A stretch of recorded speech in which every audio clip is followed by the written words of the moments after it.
Good afternoon. Before we officially start our event this afternoon, I would like to remind our participants and guests about our webinar etiquette and reminder.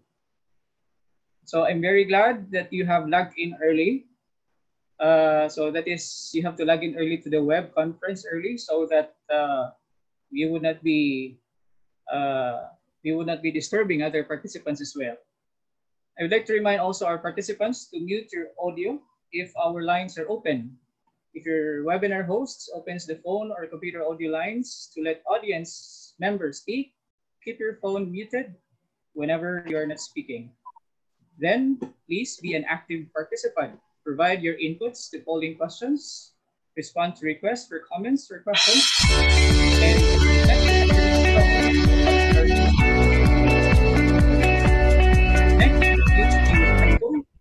if your webinar allows publicly visible chat, please keep your contribution helpful and considerate to the host and other participants. Arguing about or belittling somebody else's comment is not productive. Instead, you can politely express your comments and your sentiments. And lastly, please provide feedback. It can be very hard for hosts to tell how the experience was from the audience viewpoint. To help them improve their webinar to better match your needs and preferences. And lastly, my dear friends, for those who are not using their real names when they log in and register, please rename yourselves. Thank you very much. My colleagues in the academe, both from private and state-owned institutions from the basic education up to graduate school, our guests from different parts of the country and the world, pleasant afternoon. As we begin this event, may I invite everyone to take a moment of silence as we invoke divine guidance and providence. As Cebu Normal University Chorale would lead us into prayer, which will be followed by the singing of the Philippine National Anthem and Cebu Normal University hymn with Professor Darlene Yap conducting.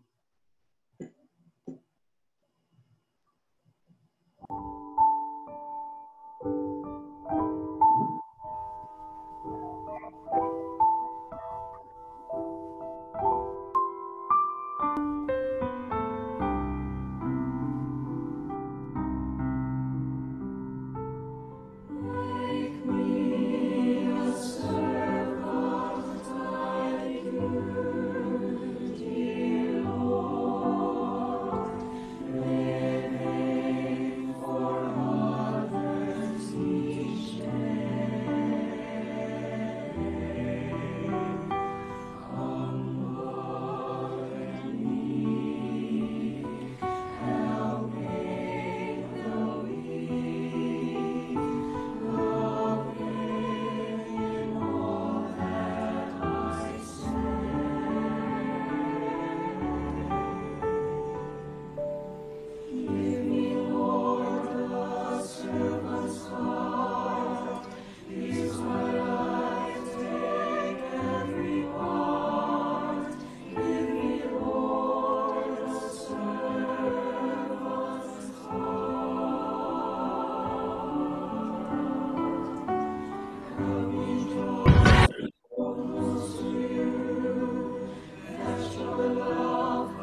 Bayang magiliw, persang silanganan, alab ng puso, sa dibdib mo'y buhay. Lupang hinirang, duyan ka ng magiting, sa manlulupig, di ka pasisiil. Sa dagat at bundok, sa simoy at sa langit mong buhaw, may ilagang tulad, awit sa paglayang minamahal. Ang kisap ng watawat mo'y tagumpay na nagniningning, ang bituin at araw niya kailan pa may magdidilim. Lupa na kaalanan, walhati pagsinta, buhay ay langit sa piling mo. Aming ligaya na pang may maapi, ang mamatay ng dahil sa'yo.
Thank you very much, Cebu Normal University Chorale and Cebu Normal University Chorale alumni for gracing us, gracing this event this afternoon with your lovely voices. Once again, good afternoon on this side of the world and good morning on the other side of the world too. Today marks a history on the annals of Cebu Normal University's College of Arts and Sciences Social Science Department, as they respond to the call of times and embark on Higher Education Connect Session 2 with the theme, Perspective and Implications of COVID-19 in Higher Education Amidst and Beyond. So ladies and gentlemen, without further ado, let's listen to Cebu Normal University's Academic Vice President, Dr. Daisy R. Palumpon, who will give us her welcome remarks.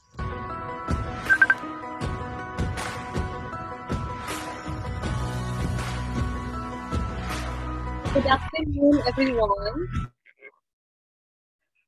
I'd like to greet a pleasant afternoon and a pleasant morning to all the participants who are here with us. Most especially, I'd like to pay respect to the President of Cebu Normal University, Dr. Filomena Dayagbel, our Dean of the College of Arts and Sciences, Dr. Milagros Graif, and of course, our organizers for today's webinar, headed by the Social Science Department, and our distinguished speakers and guests. A pleasant afternoon once again to everyone. Cebu Normal University started with Higher Education Connect with the intention of bringing networks of higher education institutions in one common online platform. The Higher Education Connect addresses related concerns and future plans in this new normal that emerged and has affected the academe. This afternoon, ladies and gentlemen, Higher Education Connect, and I call it version 2.0, is a sharing of great minds in addressing social, psychological, and cultural implications of COVID-19 in a multi-sectoral perspectives, using education and the academe as our common ground. Brilliant minds from Australia and our own homegrown talents in the university are here with us, catering everyone to a glocal, meaning global and local mix of expert ideas and insights on COVID-19. At this juncture, allow me to congratulate our Social Science Department headed by Mr. Mervyn Reyes and the College of Arts and Sciences with Dean Greif for organizing this webinar, which shows that no pandemic can stop us from working ahead and beyond what is expected from us as professors and academicians. Thank you for bringing together all educators and practitioners in different HEIs and agencies and providing opportunities for us to have a better grasp and understanding of our current situation. To our participants, our warm virtual welcome to all of you. Let's stay focused and enjoy the sharing. But don't forget to pray for a stable internet connection. Good afternoon, everyone, and mabuhay ang Cebu Normal University. Thank you very much, Dr. Daisy R. Palumpon, for always a supportive Vice President for Academic Affairs in all endeavors, in all academic endeavors that the university is taking into. Now, ladies and gentlemen, this next lady that I'm going to introduce to you started as a faculty member in the College of Arts and Sciences, but later on elevated to become the Dean of the college. With her research interest on mosquito control and dengue prevention, gentlemen, help me welcome the Dean of the College of Arts and Sciences, Dr. Milagros M. Greif.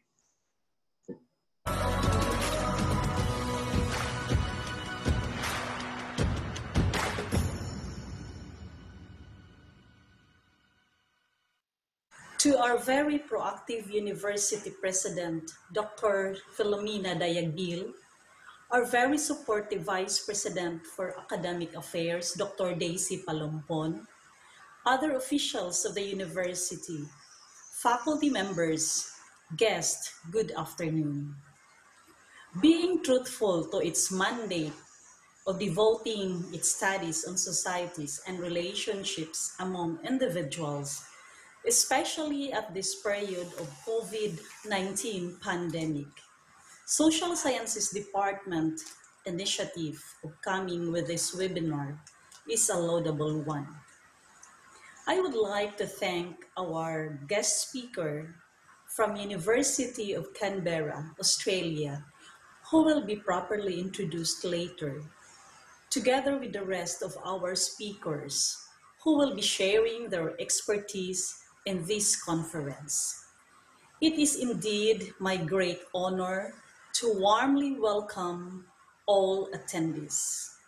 On behalf of the organizing committee and myself, I sincerely thank you all for your commitment and efforts in attending this afternoon's webinar.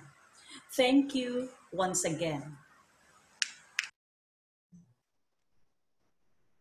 Thank you very much to our beloved Dean, Dr. Milagros M. Greif. She has always been a supportive Dean to the College of Arts and Sciences. Now, the next person I'm going to introduce to you has a wide array of experience in working with people.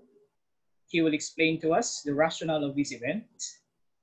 Ladies and gentlemen, please help me welcome Professor Jose Fermin Crave. Hello, everyone. Good afternoon. Can you hear me? Yes, sir. Okay, so in the book of Slovenian philosopher Slavoj Žižek, Pandemic, COVID-19 Shakes the World, the first chapter was titled, We're All in the Same Boat Now. Are we really in the same boat? Each of us has differing opinions, based on individuals' material conditions or context. As people in the academe, it is quite true that we are in the same boat, agreeing that education being vehicle for both learners and teachers to get where we ought to go and land. This pandemic has indeed shaken our teaching vocation in many ways. The risks are real. COVID-19 has impacted the foundations of life and societies.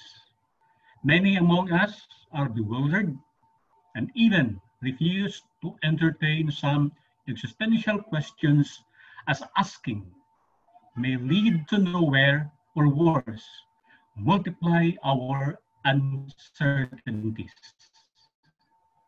Our present is simply too disturbing. Thus, this webinar is conceptualized to provide us with social perspectives, be it sociological, anthropological, psychological, cultural, in order to learn from one another, to reflect together as a community, and to act decisively as we continue our journey for authenticity and meaningful engagement. Truly, there are many thinkers, philosophers, teachers, experts among us, but let us not forget that after the rigor of accumulation, of knowing, follows the mission to challenge and topple down conditions and structures which are detrimental to human growth and development. After all, our aim to learn is not simply to interpret the world, but to change it. Thank you. Thank you very much, Professor Jose Fermin Carabe. Now, at this juncture, ladies and gentlemen, it is my great privilege and honor to introduce to you our invited guest speaker. She is a founding member of the American Political Science Association related group on democratic innovations, while at the same time, the co-chair of Standing Group on Democratic Innovation, European Consortium for Political Research. She is the founder and convener of the world's first deliberative democracy summer school in University of Canberra. Also convener of the Standing Group for Democratic Innovation sections of the European Consortium for Political Research Conference, the University of Hamburg. She is a visiting fellow at Sydney Democracy Network, University of Sydney, Australia, Institute of Social Sciences, University of Stuttgart, Germany, Department of Government, University of Uppsala, Sweden, and Department of Sociology, Mindanao State University here in the Philippines. She is a favorite invited speaker with over 50 speaking engagements with numerous academic publications, books, journal articles, book chapters, book reviews, and reports with research grants from different funding institutions, namely Australian Research Council Linkage Project, Medical Research Future Fund Genomics Health Futures Mission, Singapore Ministry of Education Tier 2 Project, among others. Our guest speaker is also a recipient of Virginia A. Merilao Blue Prize, awarded by the Philippine Social Science Council in 2020, Vice Chancellor's Award for Research Excellence, University of Canberra, Broadcasters Association of the Philippines Prize for Best Television Special, Breaking Fake News for CNN Philippines, and a Graduate Teaching Scholarship, University of Birmingham. At present, she is an Associate Professor at Center for Deliberative Democracy and Global Governments in the University of Canberra, Australia.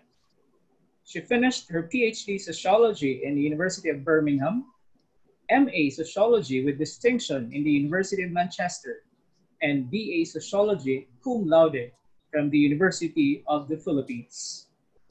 Gentlemen and friends, please help me welcome the resident sociologist of CNN Philippines and resource person for international media outlets including The New Yorker, BBC, ABC, News Australia, Bloomberg, and France 24, among others. Dr. Nicole Curato.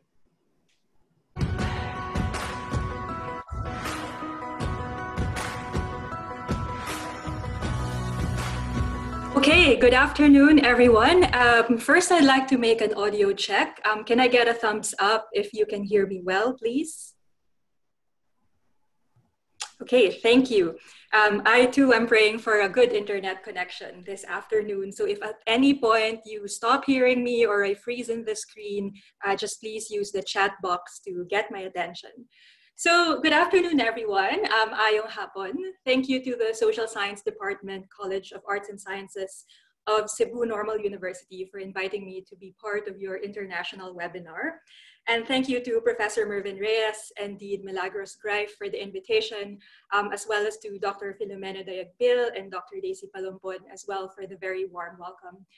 I'm sure all of you are zoomed out already. Ako rin, it's unfortunate that we couldn't see each other in person so we can have a lively discussion in your campus. I don't think I've been to CNU yet, although I love being in Cebu and, well, basically eating all the lechon I can have, but I think that can wait for now. So I'm here in Australia. I'm in Canberra, the capital, and our lives are more or less back to normal here, but we are still on full alert because of the outbreaks in Melbourne. In fact, things are kind of back to normal in the sense that I first met my class yesterday in person. We are back to face-to-face teaching, and I had to remind my students to keep social distancing. So ang rule dito is students have to be one kangaroo away from each other. So I think that's a very useful reminder. But mahirap kasi paano gagawin yung group work pag may social distancing? Mahirap din na nagtuturo ako sa isang malaking classroom. Kailangan malaki siya para may distance yung mga estudyante. Pero parang feeling ko ito yung classroom na pagpasok mo, hindi ka sinipot ng mga estudyante kasi nga konti lang yung tao kasi bawal siya mapuno. So this is, to me, for the rest of the semester, it will be the new normal, right? And I think this is the topic of my lecture this afternoon. What does the new normal mean? So in my presentation, I will share two thoughts. First, I will talk about how I define the new normal. Second, I will talk about what the new normal should be. I think meron talagang distinction pag sinabing what the new normal is versus what the new normal should be. I was told I have 25 minutes to discuss this, but I prefer to keep my comments short. I think we can better use our time discussing and learning about each other's views on what you think is the new normal.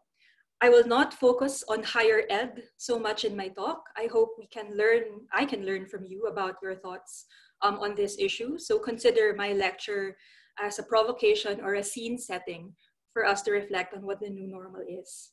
So let's begin. What is the new normal? Well, as a sociologist, there are two questions that guide me in my thinking about this topic. The first question is, new normal for whom? Our experiences of the new normal are not the same. The new normal for a middle-class family means working from home, but the new normal for daily wage earners, those who are banned from leaving their homes, the new normal means dying of hunger. For many, the new normal actually means losing their dignity. So think about jeepney drivers, people who are proud to make an honest living by driving commuters to their workplaces and their homes. Now, jeepney drivers are expected to beg for money. The new normal for them means swallowing their pride because they cannot work. And so for some, it feels like the new normal means losing their dignity. So the experience of these communities, the experience of poor communities, is different from the experience of wealthier people. The new normal for some means suffering, but for others, the new normal means making money out of people's suffering. Lalayo pa ba tayo, di ba? Isipin nyo na lang, PhilHealth. Pagkakakitaan pa yung sakit ng ibang tao. For others, the pandemic is an opportunity for the new normal to work in their favor. Ikayayaman pa nila yung pandemya. We can also think of a new normal as gendered. So for example, the assumption behind work from home arrangements is that the home is the safest place to protect our health. But we know that's not true, right? For many, home is hell. For victims of domestic violence, home is the least safe space. They may not die of coronavirus, but they may die of domestic abuse. And recently, the United Nations already sent a warning that governments should actually monitor the problem of increased domestic violence because of the pandemic, because women are stuck in their homes with their abusers. So the new normal is experienced differently. So that is the first point.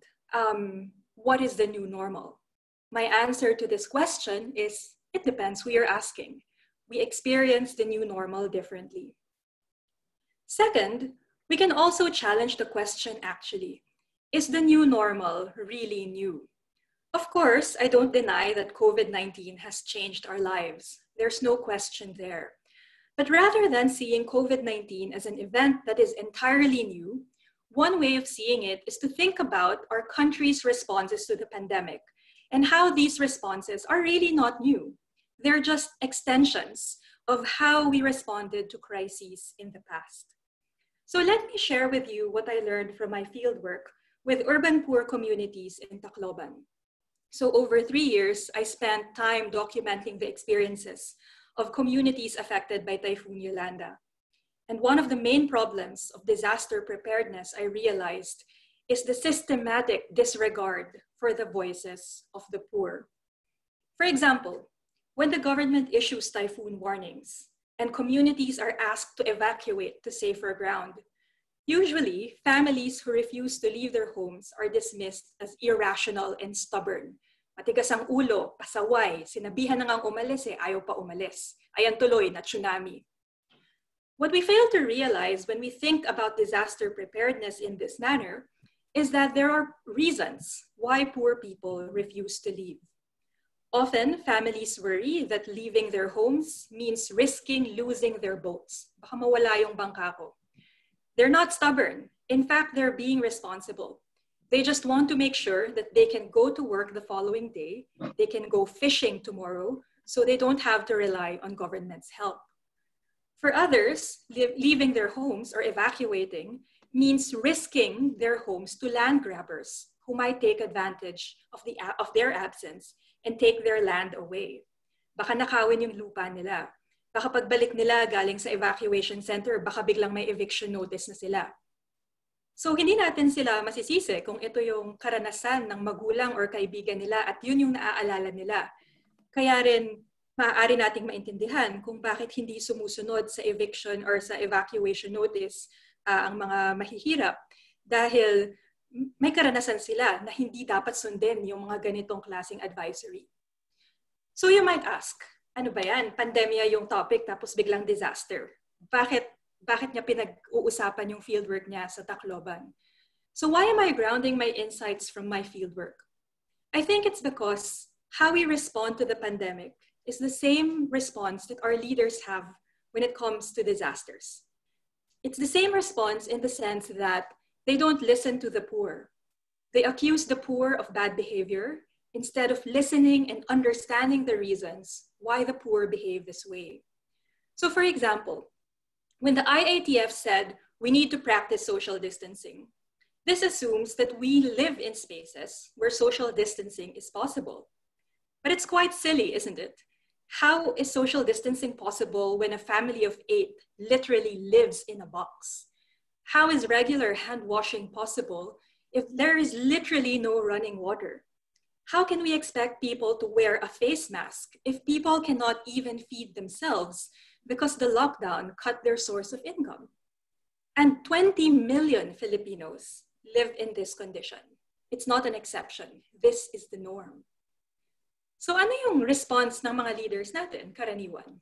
Una, victim blaming. Kasi pasaway, kasi matigas ang ulo. But if we really think about it, sino ba talaga ang matigas ang ulo? Sino ba talaga ang hindi natututo? Sa tingin ko, hindi ito kakulangan ng mga mahihirap na hindi sila makasunod sa mga bagong patakaran. Sa tingin ko, kakulangan to ng mga namamahala dahil hindi nila gusto intindihin kung bakit nahihirapan ang mga mahihirap na tao na sumunod sa mga patakaran nila. Maraming examples ng mga bansa na mas mahirap sa Pilipinas kung saan naka-adjust naman ang pamahalaan para sa mga pangangailangan ng mga mahihirap. Halimbawa, sa Vietnam, isang bansa na kasing hirap ng Pilipinas, ang mga pulis hindi nanghuhuli ng hindi naka-face mask. Ang ginagawa nila, nilalapitan nila ang mga walang face mask para bigyan ng face mask. Pandemya to eh. Hindi natin kailangan ng takot. Kailangan natin ng kalinga. So balikan natin yung halimbawa ng disaster. Again, if we think about it, the new normal is not really new. Disasters in the Philippines have always been normal, di ba? Sanay naman tayong mag-adjust. Sanay tayo na may pumuputok na bulkan, na binabagyo, na lumilindol. Sanay tayo mag-adjust at magtulungan para makarecover. But the problem is, the responses of our leaders are not adjusting. Of course, there are some exceptions, and we can talk about local government units that have responded beautifully to this pandemic. We can talk about that later. But I think the point that I want to emphasize here is that a pandemic or a crisis should be a moment for learning, not just for citizens, but for people in power. We are failing in our pandemic response because our leaders refuse to listen to how people live their lives in the new normal. So that is my first point. So far, I have talked about two questions about the new normal. New normal for whom? And is the new normal really new? I argued that the experience of the new normal depends on who we ask. I also argued that the new normal is probably not really new, especially if we think about how our leaders respond to crises. Now, the final message I want to convey this afternoon is that the new normal is still under construction. Hindi pa tapos ang new normal. Ginagawa pa lang natin kung ano ang ibig sabihin ng new normal.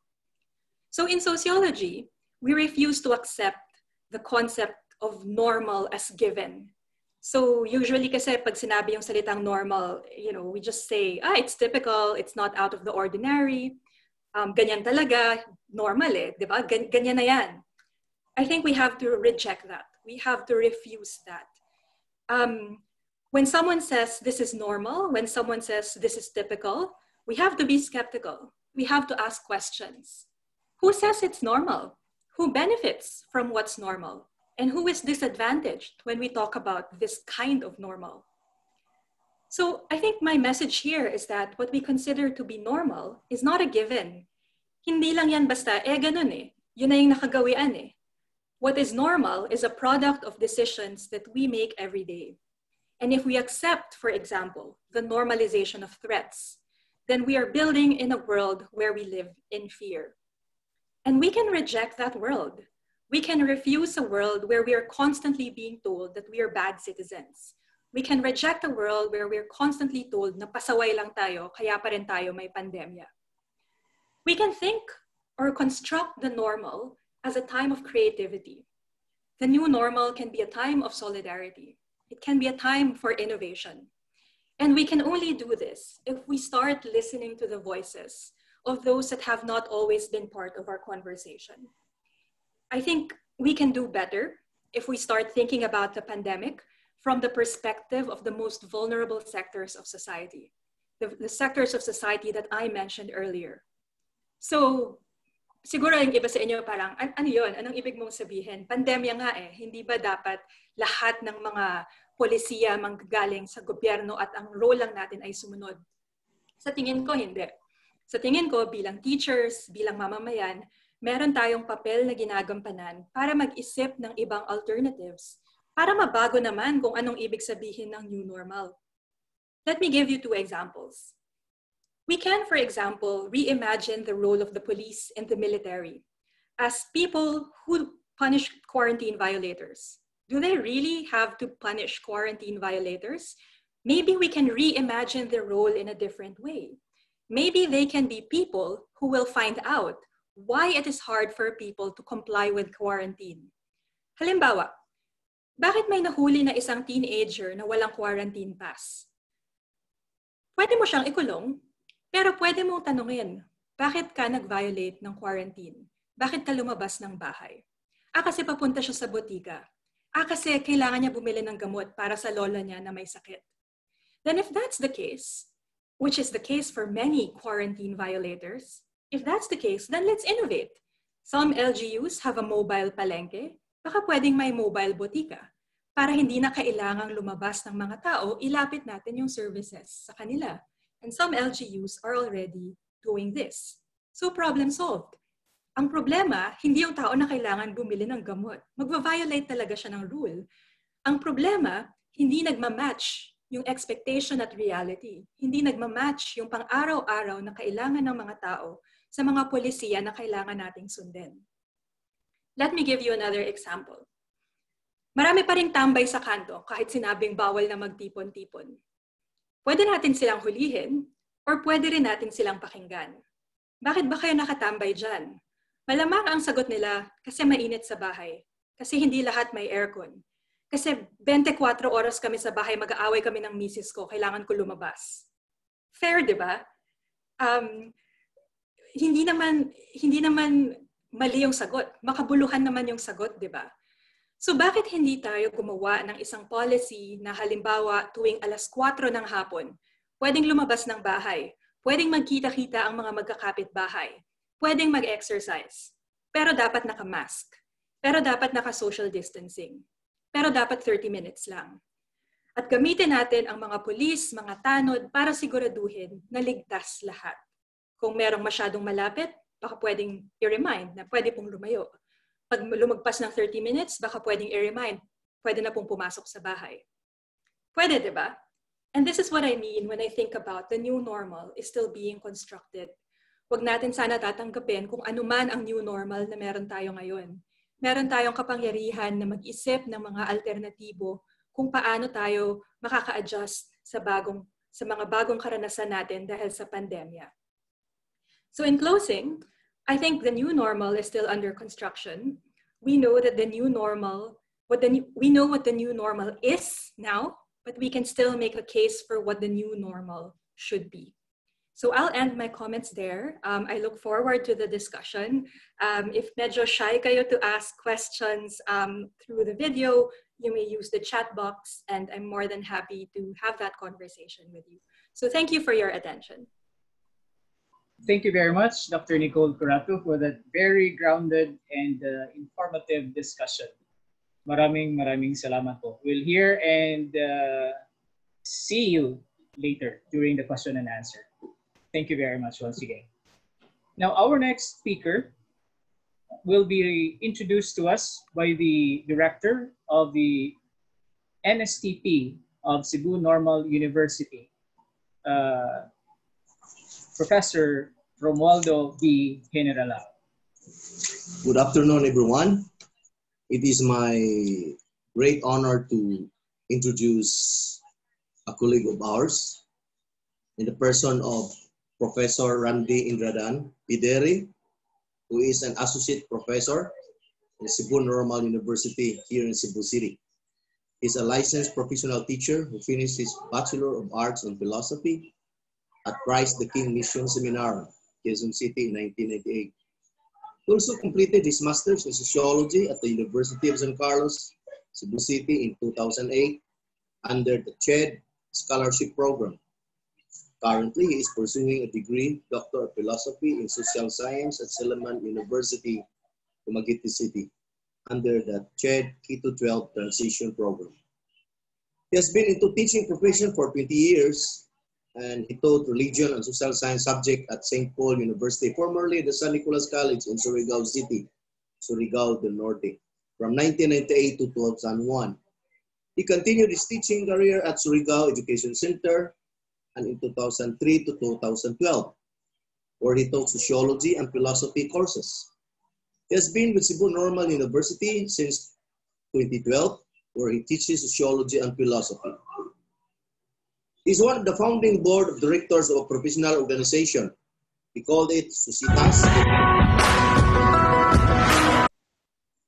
He was a chairperson of the Social Sciences Department in Cebu Normal University, and has been a trainer facilitator for social sciences at the Senior High School Mass Training of Teachers in Region 7. and of the K-12 transition program of Region 7, 10, and 11. He has authored books in logic, manual and worksheets, and sociology, which is supplementary text to understanding culture, society, and politics of the K-12 program under the JHM Publishing House, and co-authored a book in Understanding Self, A Journey to Self-Discovery under Mutia Publishing House. He has research works on suicide, gender, homosexuality, and interfaith. Ladies and gentlemen, please help me welcome our speaker for this afternoon, Professor Randy Idradan Pidiri, the pride of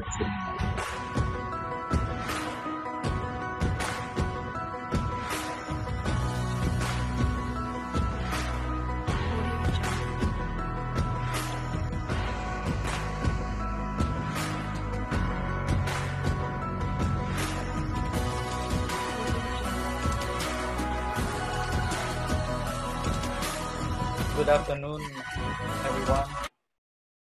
Thank you, Sir Nerello, for the introduction.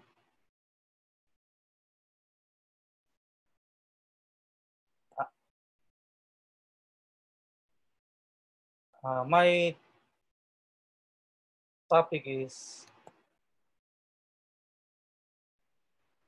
titled Understanding COVID-19 through the Theory of Suicide, a Social Implication.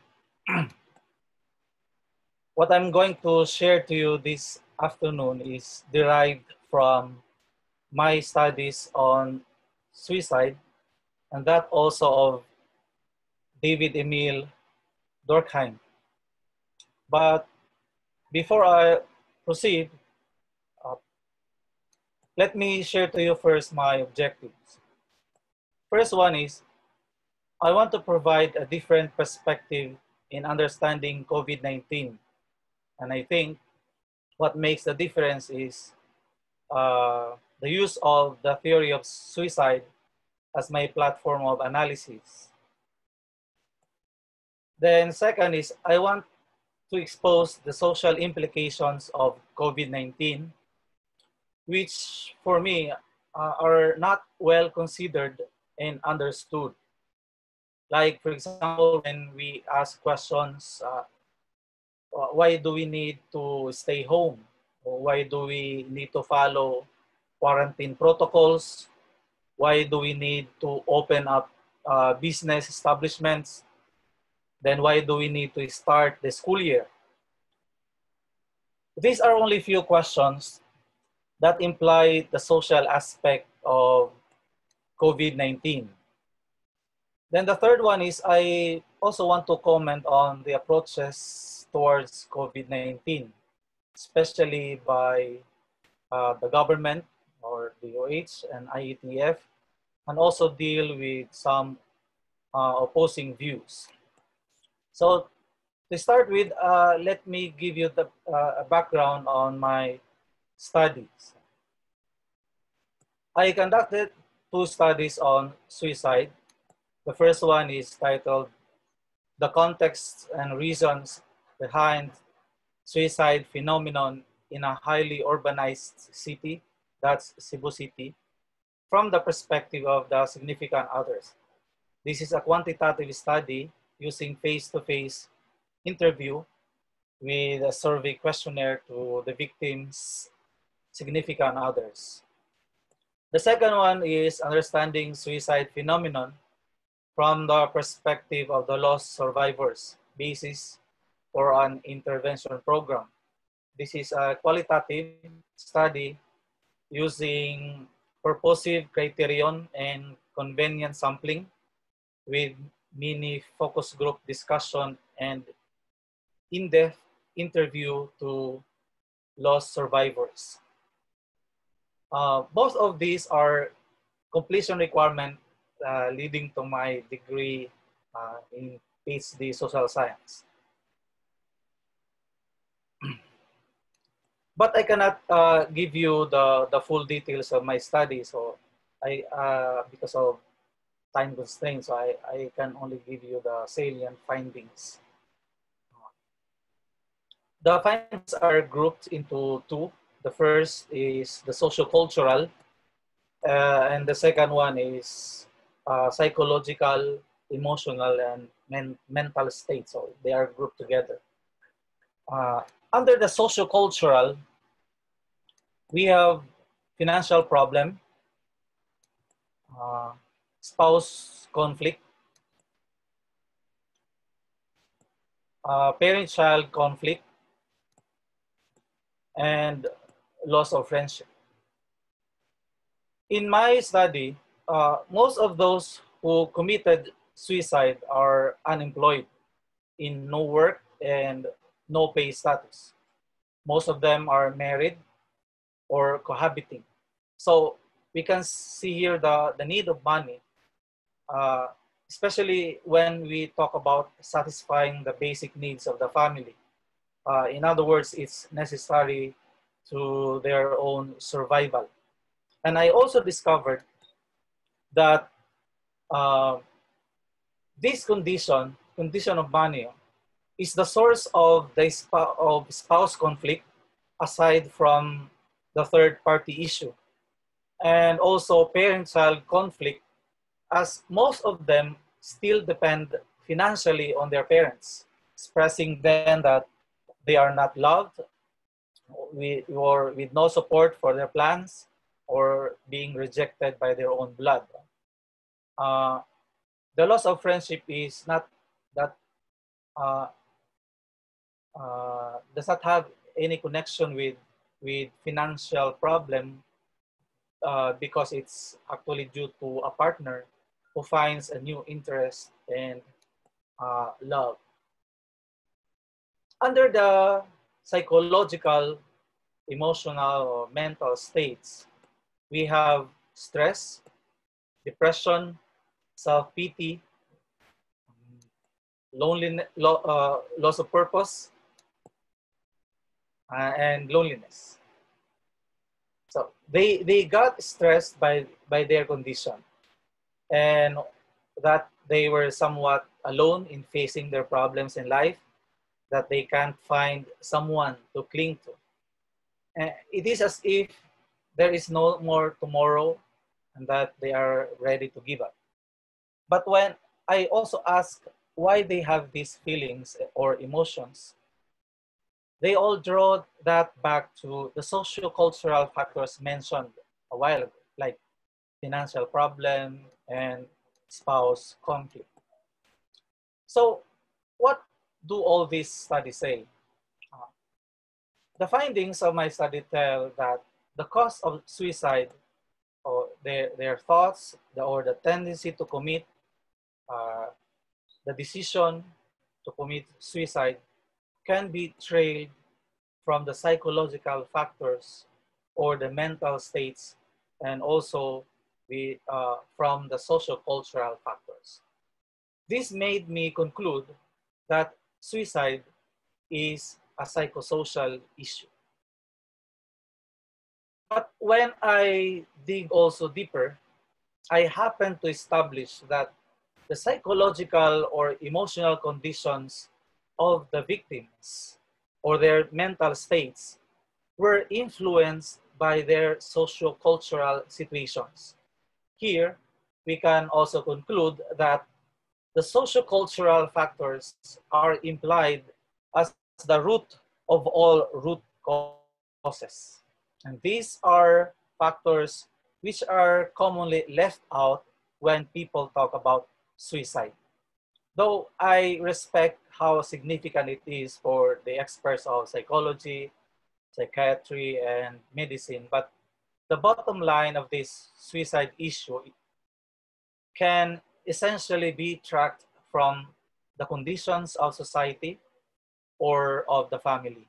In other words, to address the socio-cultural factors like the problem on unemployment, where employment is the source of money and income, and to resolve family issues, shows how a high possibility to prevent individuals from obtaining psychological or emotional baggage, which could lead to suicide.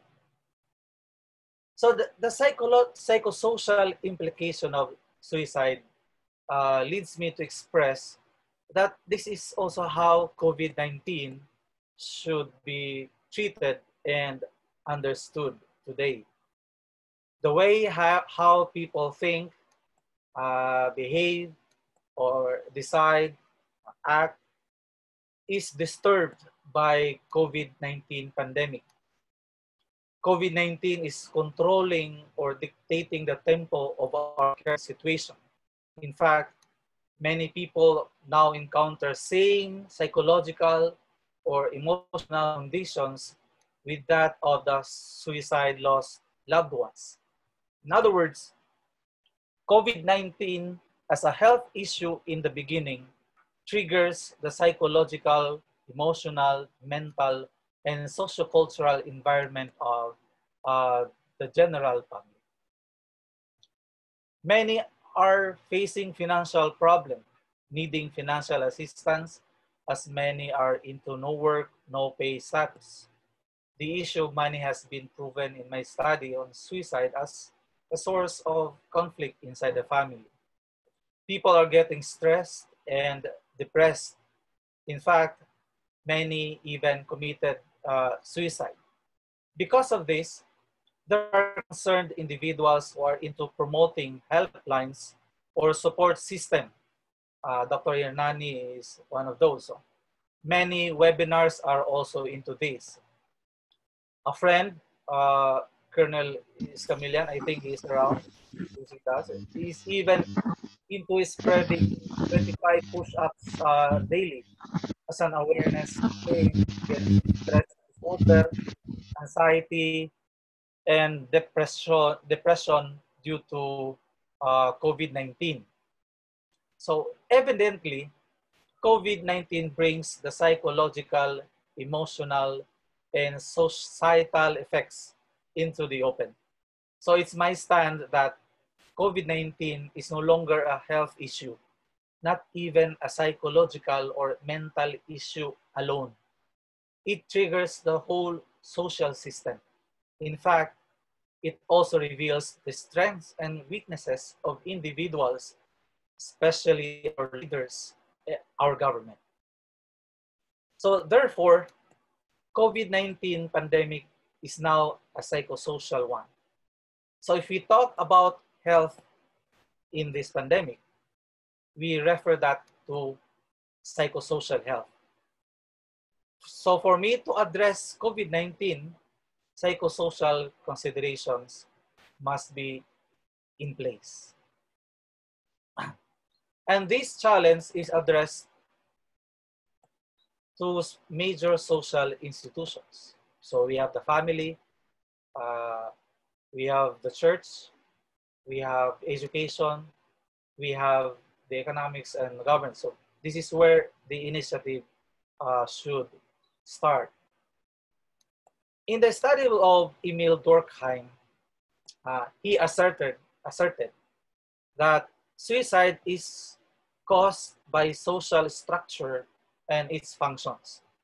He cited two major concepts or issues which later on developed as basis on classifying suicide into different types. These concepts are integration and regulation.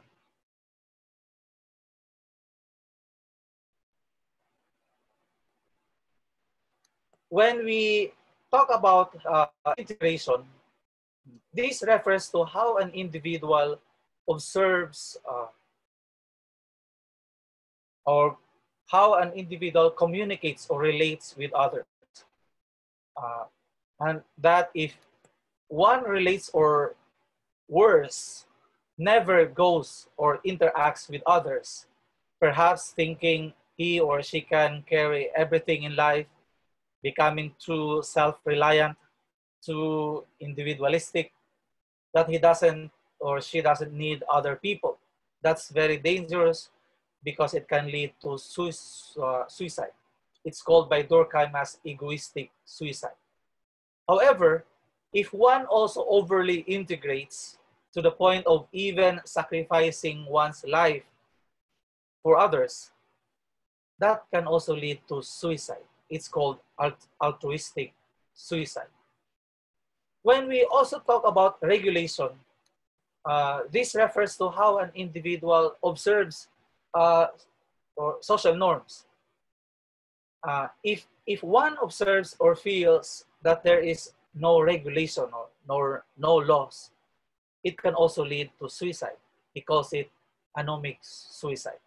That is, one pays no respect to law and order, or perhaps one does not feel the impact or the controlling power of the law, or has an easy take on its punishment, and that one feels that he or she can do everything he or she wants.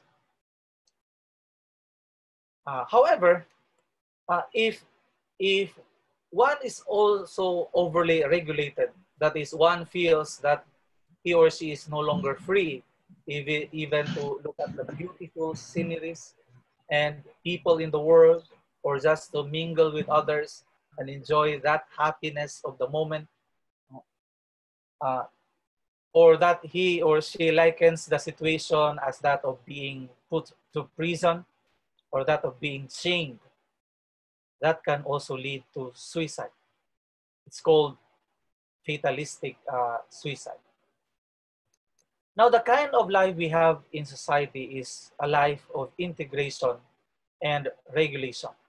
We live by ourselves and we also reach out to others. We are put into the situation to relate or integrate. We adhere norms, and there are times we also go beyond. Here, Durkheim's theory of suicide, we are somewhat advised to live a balanced life, that we do not overly integrate or be solo or alone always, that we do not rebel or oppose always, but follow and respect the authorities and law and order, that we also need to be controlled. But COVID-19 pandemic sparks most Filipinos to be reactive. This could be a manifestation of psychological or emotional distress, or simply the issue of egoism and altruism, or of normlessness or anomie and fatalism. I am sure that some are into hiding their emotions, living to themselves, while others are into sacrificing lives because of their group's ideals, like attending parties and rallies. Some are also into the feeling of being imprisoned because of the strict implementation of quarantine protocols, while others are into breaking protocols, thinking again that they have all the freedom and human rights. We always meet criticisms on the steps made by the government, particularly the IATF's response towards COVID-19. In fact, many always look for mistakes and never appreciate good things. But are there really good things? Perhaps they have seen valid reasons to do it, because personally, I also have issues on the system of COVID-19 testing and some protocols, like on the back riding and barrier. But the government needs our cooperation and or our participation. For many, expressing an opposition to the government is perhaps their way to cooperate or participate by letting the government be aware of their weaknesses and failures. But one has to recognize some limitations and realize the effects of having no institution which will regulate or initiate law and order in this pandemic. We should not promote mistrust and normlessness. Just see on the logo. Begins with one, ends with none. We heal as one. Filipinos fight against COVID-19. So the challenge on how to fight COVID-19 as a psychosocial affair lies to the major social institutions again. I think this is how the government looks at it. They see the significance of the contributions of these social institutions in addressing COVID-19. That is why they are allowing back these institutions to function and do their part, defining that what we call new normal. Obviously, many of their plans are into trial and error mode as they are not prepared for a pandemic. But these institutions should never fail in their basic roles as first and best agents of integration and regulation.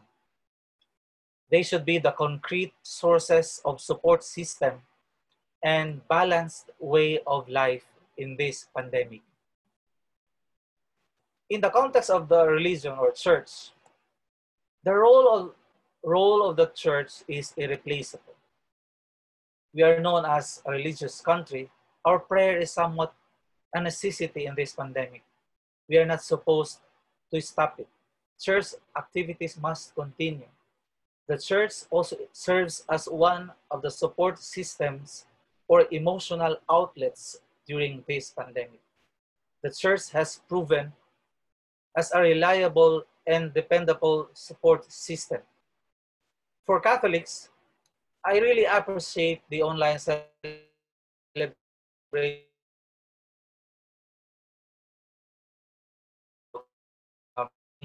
sacrament, statues, images of the Blessed Virgin and the saints. I think other faith institutions have also their own established means to continue their worship. In the context of the economic sector, the government allows the opening of business, even the tourism industry. The government emphasized the need to open the economy to support the fight against COVID-19.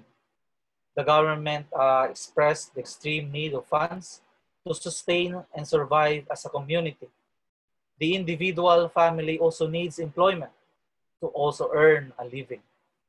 Like the suicide issue, COVID-19 also prompts the value of income for survival.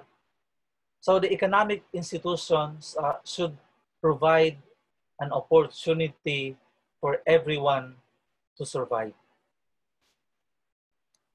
As to the family should also be the first support system for individuals. It should recognize the role that what is not established by other institutions should be supplied by the family, particularly on the issue of support system, balance, integration, and regulation. If the government becomes so hard, the family has to find ways to make things clear and easy. The family has to remain steadfast and calm. It should not easily give up. And I think in this pandemic, we should promote cooperation, understanding, respect, and not hard-headedness. In the context of the education sector has to open. It's not because of the issue on barter or on the fake suicidal line, patay kung patay. Rather, it's because of the fact that education is also one of the best support systems for individual. Life should not stop, and so is education. So the online and modular learning, the blended strategy, the learning management system, these are very important. I believe authorities are crafting a new normal system which could accommodate all, that no one will be left behind. CNU has even devised a system to cater those who have no access to computer and internet. Actually, we have the chair of this program, You can ask her later. I believe every educational institution is required to establish it.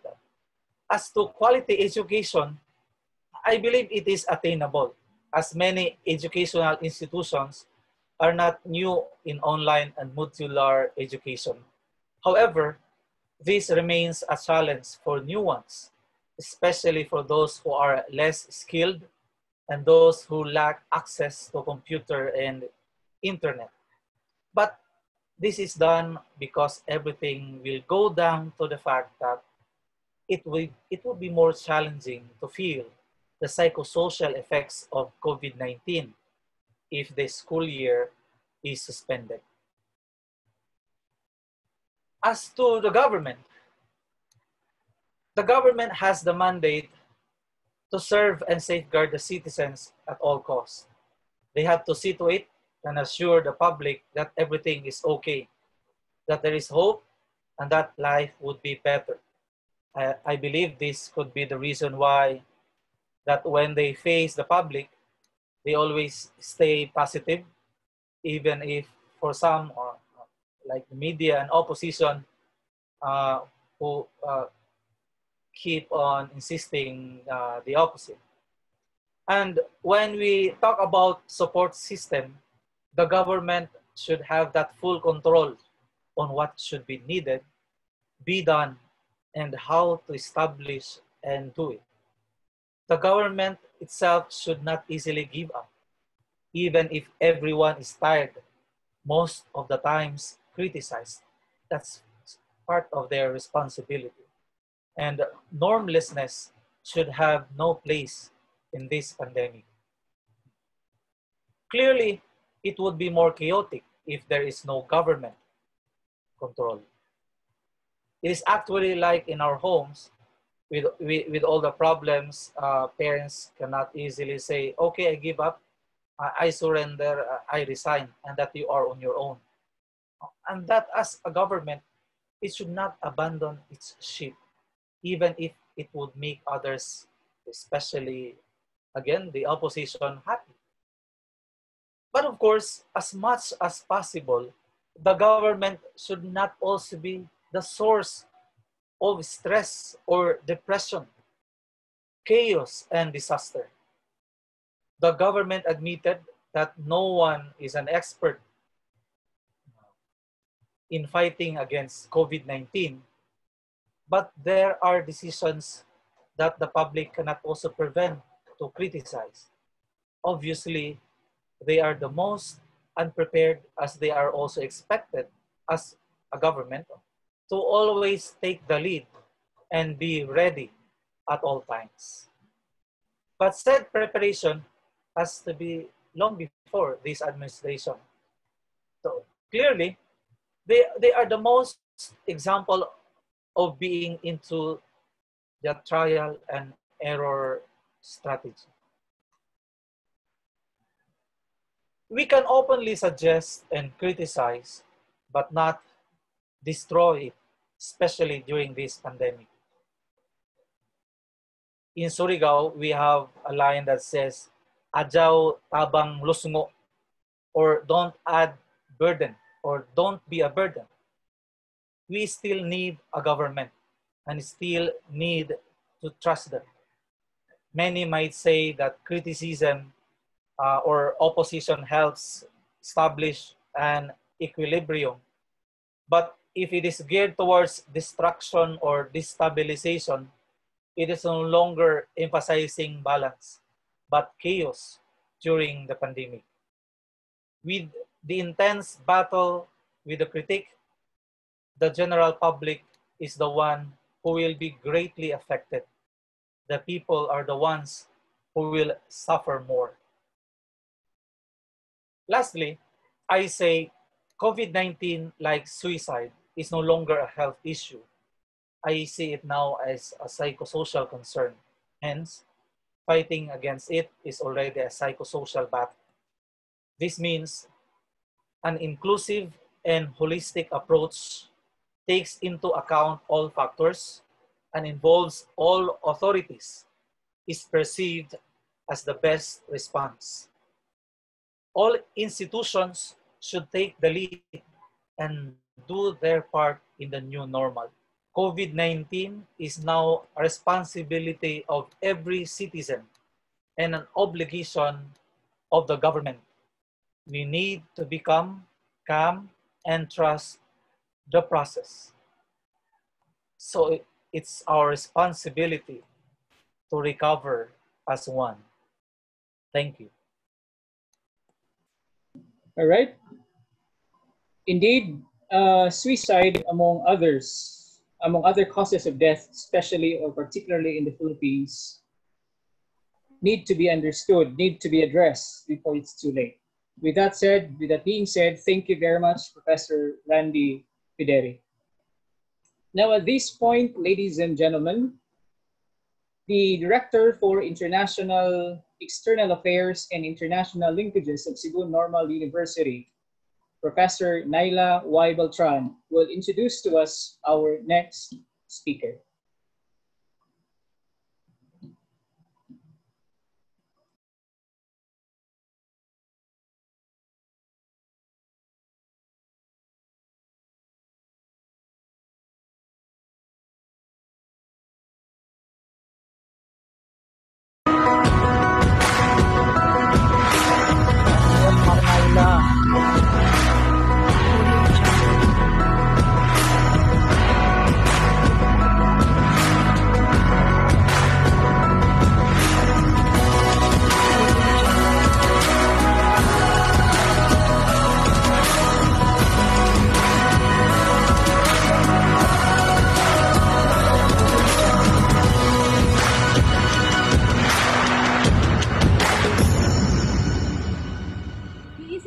Researcher, psychologist, psychotherapist, and students concentrate themselves to have learned from experience rather than from classroom instructions.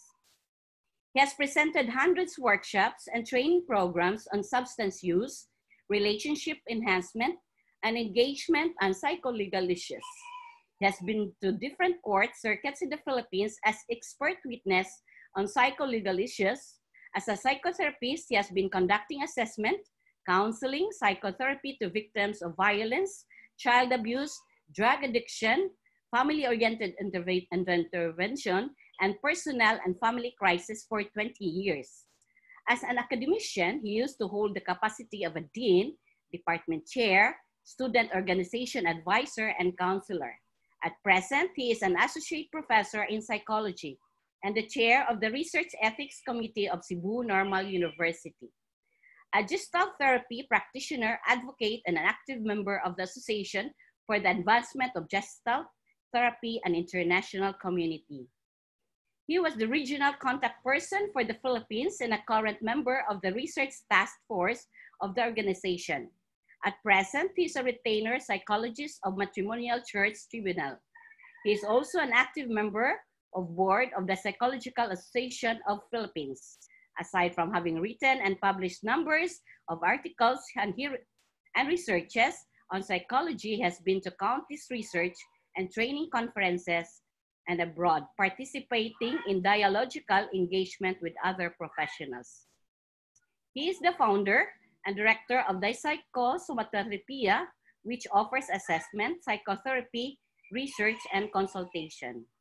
In his practice, he emphasizes dialogue, the importance of awareness, involvement, and respect for differentness.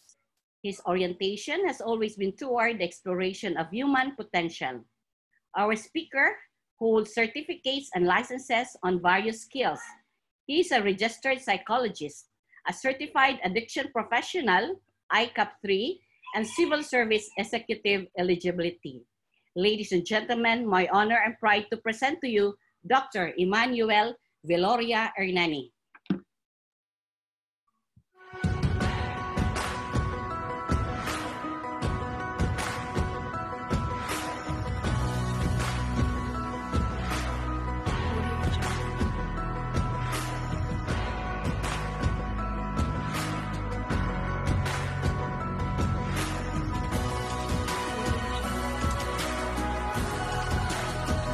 Okay, good afternoon once again. I'm sorry, I was not able to unmute my my PC. So this afternoon I'll be talking about psychological perspectives and its implication, and the implication of COVID-19 pandemic. No? So as you can see, it was the two presentations, former presentations, are actually connected to my presentation. No? So let me just maybe expound and at the same time diverge and converge on some of the issues discussed by the two proponents a while ago. So, but before I'll start, no, I would like to introduce to you the term psychological, because the topic of my the discussion is more anchor on psychological. So when I say psychological, it would mean cognitive, emotional, behavioral, somatic, kinesthetic, situational, relational. It's because our brain is systemic. No? So if I say psychological, it doesn't mean that it's only on the mind, but rather it would involve the emotional, the behavioral, the somatic, kinesthetic, and the other aspects of a person. So as you can see, the pandemic has in fact affected us psychologically, but I would say, and I would support the thesis of Dr. Pederi, that it is actually a psychosocial problem. And it is not only a psychosocial problem, it is actually a psycho-emotional, psycho-behavioral, as well as somatic problem, because of the fact that most of us at this dire time is locked at home. So, or should I say, we are staying at home, doing our work, and at times we are doing some forms of entertainment while doing nothing, especially during the first part of the pandemic crisis, wherein we were asked to stay at home with a strict lockdown measure. And WHO and the other health agencies, in fact, especially the DOH, also mentioned the fact that there's a problem with being locked at home or stay at home because of the fact that we become sedentary. No, so as you can see, the problem is really not only on the psychological side wherein we would experience distress and discomfort, but also the problem with physical health. So that's why me and my spouse, my wife, actually advocated for a healthy lifestyle while staying at home. So that's why last March we initiated yoga, online yoga, while at the same time, every Sunday we hold some forms of physical exercises online, while at the same time I do my thing as a psychologist online. So it's not really should I say, psychological, cognitive alone, but it also involves the physical at the same time, the kinesthetic. So on the other aspect of the psychological thing, let me mention to you that it is also situational.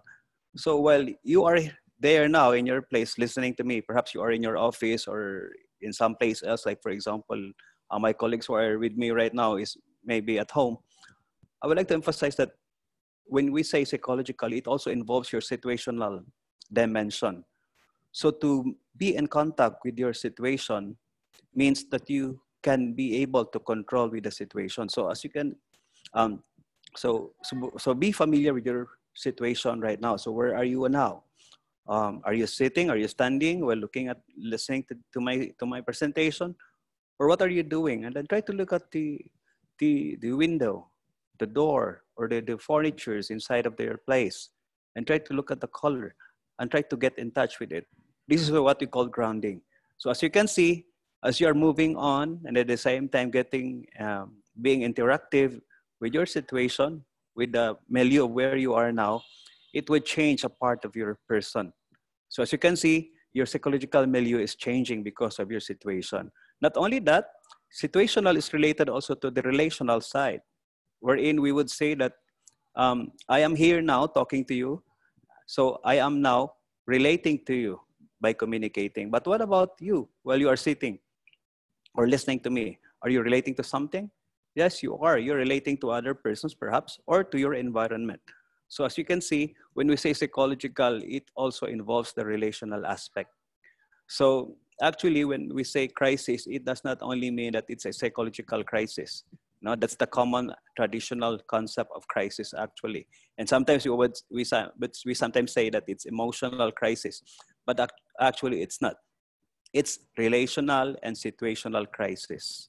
And what we have now with this pandemic is not only a viral pandemic, but we also have a crisis of relationship and situation because of the fact that many are trying to adjust with our current situation. And the problem is, with our adjustment, there are many things that we can see as a factor, that makes us have a difficulty on adjusting. So later on in my next slides, I'll present to you something that would help us adjust and cope with our situation. Okay, so actually this COVID-19 pandemic has two sides, and I agree with the assertion of our first speaker that there are many sides of a coin. And in fact, when we say the side of the government, there's also the side of the people. But when you say the side of the masses or the people, there are many sides as well. And if you happen to be in the government, there are many sides as well. And in fact, they are arguing with each other, and they have difficulty on deciding on some issues because of the fact that they have different perspectives. So this situation that we are in right now also gives us the opportunity to look at the different perspectives. So you can see this as the crisis, this situation right now, as a form of an opportunity. If you are, and some folks would say that if you're a positivist or you have a positive outlook, then you would say that the cup that you are looking right now, it's actually a coffee. So you would say that it's half full, and the other one, you would say it's half empty. Or you would see this as a crisis, but when you say it's a crisis, then it has some forms of negative connotation. So that's why when an expert would use the term crisis, it would usually mean there's a negative connotation involved, that it means that there's a problem and it needs some solution. So there's a dilemma. But what about the other side of this COVID thing? There are actually many opportunities as well. So this leads me to some reflections. So I would invite you right here and now to reflect on the things that I have, that my previous slide reflected, and that is on the different perspectives. So looking at this thing right now that we're in right now into two perspectives or into multiple perspectives. So aside from looking at the crisis, try to look at it on the opportunity side. So what are the opportunities that we have right now? So when you say reflection, it could be a reflective in the sense that it would make me reflect on my person, and it would also make me reflect on the situations and the other things that is within me right now. And I think our reflections would anchor more on our existence. And if you are a health psychologist, you would say that you would anchor your reflection on the different life dimension. So maybe right here and now, reflecting on some aspect of your person, like for example, your relationship, it would bring anxiety on your part, because there might be some forms of conflict within your relationship, not only maybe with your spouse or with someone else, but maybe with relationship with other people. Or it could be with finances, being stuck at home, doing nothing, having no jobs. Then it could make you feel reflective of your situation, of your economic situation. And other people would reflect on their health. And in fact, the problem right now with, as I said, with our stay-at-home policy is not only psychological, but it's also psychosomatic, meaning there's a physical dimension involved, and it's because others have in fact become obese, overweight, now let us say malnourished, because of the fact that they are doing nothing. They are not doing any forms of exercise, and aside from that, they are just sedentary. They're just like couch potatoes, watching Netflix all the time, watching movies or browsing over Facebook and the social media. So there's no movement. So as a person, as a reflective person, then I would say that I would want to reflect on these different dimensions. So there are maybe other people would also reflect on the future, on something about they are looking forward to something, like for example, what shall I do after this, after the quarantine would be lifted? What will I do in a year after? So what about my other things? No, so you're looking at the future, and let me go back to the term anxiety. So anxiety would it has somewhat a negative connotation for some, but actually when you say anxiety, it's a normal reaction to something that is not ordinary, not normal. And in fact, anxiety is always related to adventure. When we say adventure, it means that it is an activity where the outcome is unknown. So because people would want to have predictability, stability. No, we would want control over situations. So that's why we would like to think that we are in control of the situation. But the only way to be in control of the situation is to flow with the situation. Now that's a paradox, really. And so to flow with the situation is actually to recognize your anxiety. That's why when you say reflection and you are reflecting on your existence, you as a person, we also have to reflect on what makes us anxious and what does this anxiety would lead us to. So let us not only reflect on our existence with our relationship, finances, and health and other things, but also with our feelings inside, because it would bring us to something else. And this could help us also in dealing with our situation. Okay, so as I mentioned, with regards to the term perspectives, if you're looking at it on the negative side, this COVID-19 pandemic actually has exacerbated some pre-existing conditions. So if you have hypertension, if you have diabetes, if you have asthma, or other problems like mental health problems, like for example, if you already have depression before the pandemic, then it has become, it might have become worsened because of their current situation. For some, even if they are optimally functioning before the quarantine, but because of the quarantine and because of the pandemic, because of the social media, because of the news that you can see and hear all over the radio, over the TV, or on your screen, in your laptop, then it would bring us discomfort and distress. And per mentioned by Dr. Pederi and also by Dr. Corato, there's a mention of domestic violence. And it is a fact actually that there are actually crises in relationship inside the domicile right now. One, because of familiarity. Well, at the same time, we are expecting at the same time that the person that we are with right now is actually the person that we saw before the pandemic, but actually they are not, because they are also adjusting.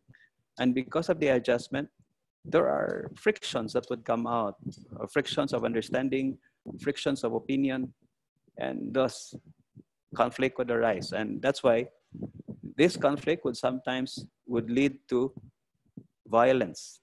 And sometimes it would lead to other things, like for example, withdrawal of support, abandonment, and other things. So these are the somewhat what we call negative side, of the crisis, the exacerbation of some problems that we have in our person and at home. While on the other side, if you're looking at it as a form of an opportunity, as I said, this situation also brings us to the perspective of reflection, of introspection. So this situation is actually inviting us to be more of a reflecting person. So why don't we look at inside of ourselves? So instead of going somewhere, perhaps going to the sea or going to the beach or going to a resort, expensive resorts, to do some reflections, this COVID-19 pandemic right now is inviting you to do your reflection at home, inside your own room, with the persons, with your loved ones, and with the people that you would always see, so around you. So this is more of actually a reality, reflection, instead of doing some reflections away from home. Now that's not a real reflection. So this is inviting you to be reflective in your real situation. But at the same time, this has also facilitate intimacy, within the family. So closeness actually is also, should I say, this COVID pandemic also led other families as well to become closer to each other. No, and in fact, in my place, sometimes there were brownouts, there were blackouts. So it gives us opportunity to talk with each other, especially to my children. And sometimes there's no internet connection. So instead of looking at using the Netflix or using the computer, we opted to talk to each other. So this is actually an opportunity. And at the same time, though, as I said a while ago, that this has exacerbated some of our pre-existing conditions, it would also make us reflect of our own mortality. So because we are doing nothing, then there's a tendency that our problems, like medical problems or psychological distress or discomfort, would be exaggerated and it would come out into the open. So instead of avoiding this, instead of trying to de-reflect or trying to divert these particular concerns, why not focus and dwell on it? Because this might have some message onto you, and this might need some forms of attention. So try to be reflective on this. So as I said, this COVID-19 brings multiple perspectives, the negative side and the positive side. So it's up to you actually, where would you dwell on, either negative or the positive or the crisis aspect or the opportunity aspect. Okay, so I'm talking about the psychological thing, and I'm talking about the problem. So if we are going to focus on the problem, and we are looking for some solutions, as a psychologist, I am a proponent of Gestalt therapy, wherein we would always emphasize holistic, integrated, multifaceted components of dealing with some situation. So if we're talking about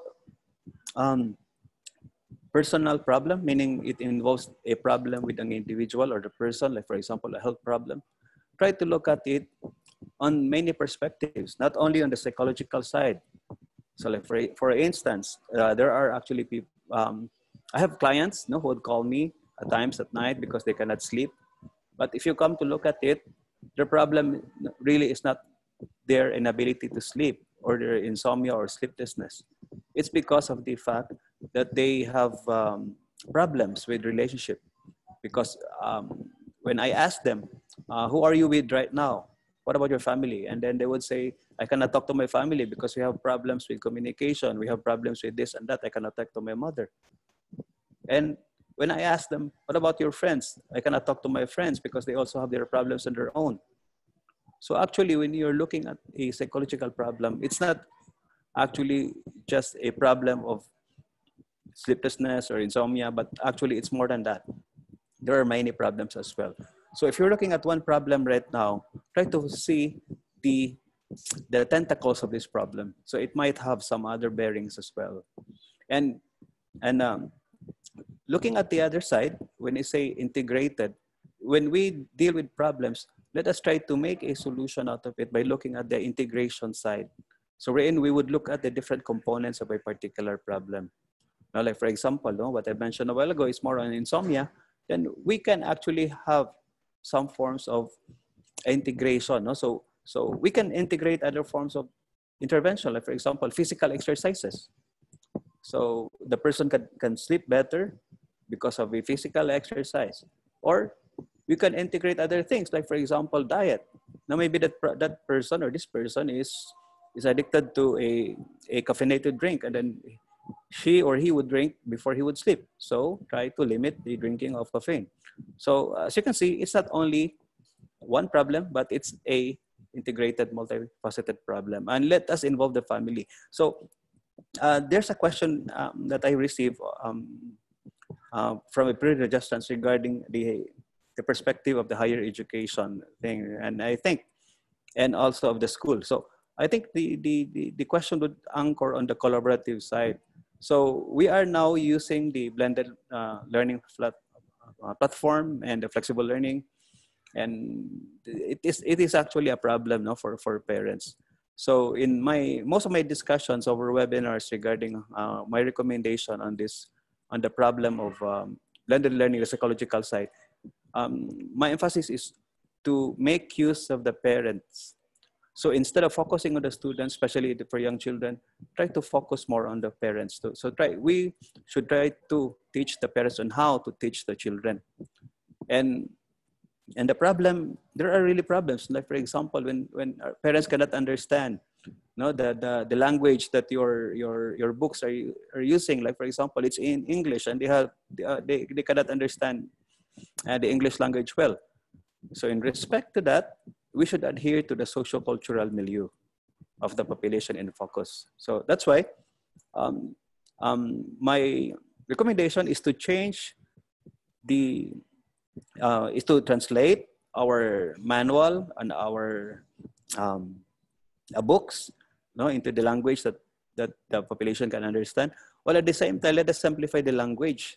Instead of using some language or technical terms that only the teachers can understand, then why not change it and simplify it so that the masses can understand? In that way, we are also respecting the socio-cultural milieu. And then and let us make our manuals and other things somewhat connected or in contact with reality or with the situation. So I would recommend that those who are inviting some guests or for other people, let us invite people also who is also grounded on the cultural and the socio-cultural aspect of the population. So in that sense, that the projects, the programs that you're doing should answer to the direct need. So you're not talking about theories, but rather practical aspects that could be utilized by the population. Okay, so as I mentioned earlier, so it's a collaborative thing. So when you say collaboration, let us, as I said, if you're talking about children, especially the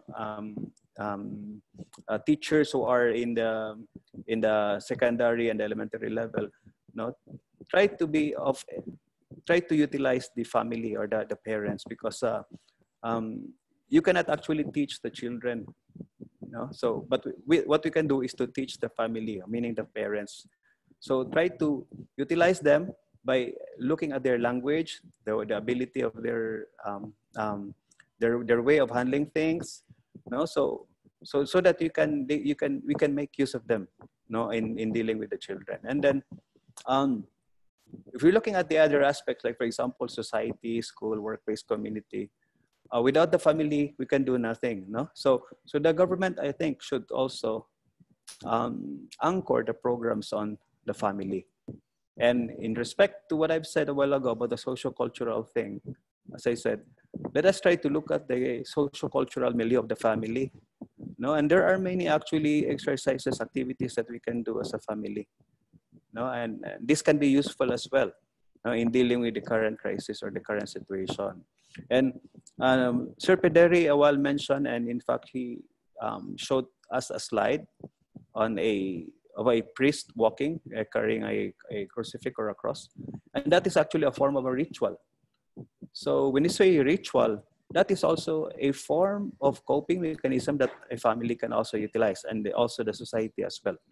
So looking at the perspective of a psychologist, one of the things that I would want to emphasize is to make use of your resources in your home, in your environment, in your community, as one asset in coping. So why not use the things that we have been using, for example, rituals, and the other things as well that you are doing right now or before the COVID pandemic, like for example, gardening. You can use that actually. Family time, like for example, viewing time of TV together, that can also be used as a form of intervention. And also, we can also use forms of intervention, like for example, retreat or reflection. So we can have quality time at home alone. So we can go to some place, perhaps in our backyard, or in our in other place, like for example, in the corner of a room, and reflect and meditate. And when you reflect and meditate, don't try to look at on the positive side alone or the negative side. Try to look at all sides of the coin. And in that way, we can deal with our problems more objectively, and at the same time, we can find meaning onto each problem, and hopefully we can solve this particular problem, if you have a problem, by looking at the perspectives of the two sides of being an objective person. No, so my recommendation actually is to focus on our person, no, of my person in relation to my family, to my society, to my school, and to my workplace, and to the community. And by looking at it, we would go back to our person, and then, as I said, in a form of a reflection, try to look at it squarely, the both sides of this, the positive side and the negative side. So, to conclude, my discussion this afternoon would anchor on the fact that we should look at this COVID-19 pandemic in two sides. No? So try to look at this on the crisis side, and on the other side, try to look at it on the opportunity side. And that's my topic for this afternoon. No? So thank you so much, and good afternoon. Right. I think months after community quarantine or lockdown, I think everyone will have to agree with me that sometimes we try to ask ourselves, am I still okay? Am I not sick? So thank you very much, our resident psychologist, Dr. Emmanuel Hernani, for enlightening us this afternoon with your discussion. Thank you very much, sir. Now, our former campus director of Cebu Normal University Medellin campus, and at present, the presidential assistant, will introduce to us our next guest speaker. So please help me welcome Dr. Joseph Sol T. Galion. Thank you so much, Sir Mervin. So it's my honor to present to the guests of this online gathering of our next speaker. He is the founding national president of the Culture, Arts, and Design Association of the Philippines Incorporated, or well known as CADAFI, and he is also the recipient of the Garbo sa CNU Award for being accomplished writer in the field of arts and letters in 2017. He was also awarded for the most valuable Filipino by Perlas Foundation Incorporated Hall of Fame in 2005, and the Best Dissertation Award by the University of Visayas in 2011. He carries the NVC rank of Professor 6 of the Humanities and Social Science Department and College of Arts of Sciences. He is passionate to Cebuano culture studies. His present publication include Aesthetic Teaching Pedagogies, A Voice of Experience, London, Cambridge Scholars Publisher in 2018. Lucay Art in the Philippines, Cebu's Pride and Unique Ritual Identity in Germany, Scholars Press in 2015. And Peace Education in the Workplace vis-a-vis the Teacher's Role in Special Topics, Volume 3 in Quezon City, Lorimal Publishing, 2012.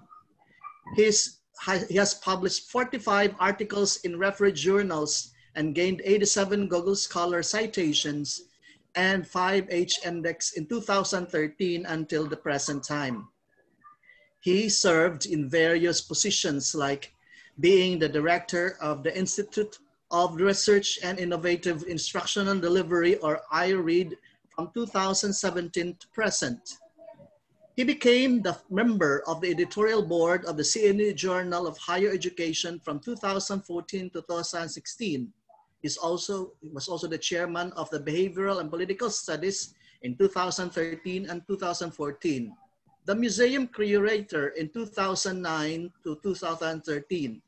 He became the Associate Dean of the College of Teacher Education from 2009 to 2013, and at the same time, the chairperson of the Professional Education and Pedagogy Studies of the College of Teacher Education from 2005 until 2009.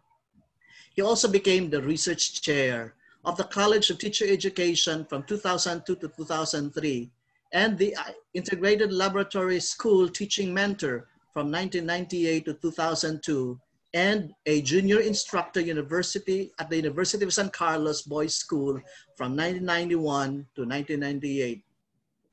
He is a true-blooded academician, culture advocate, researcher par excellence,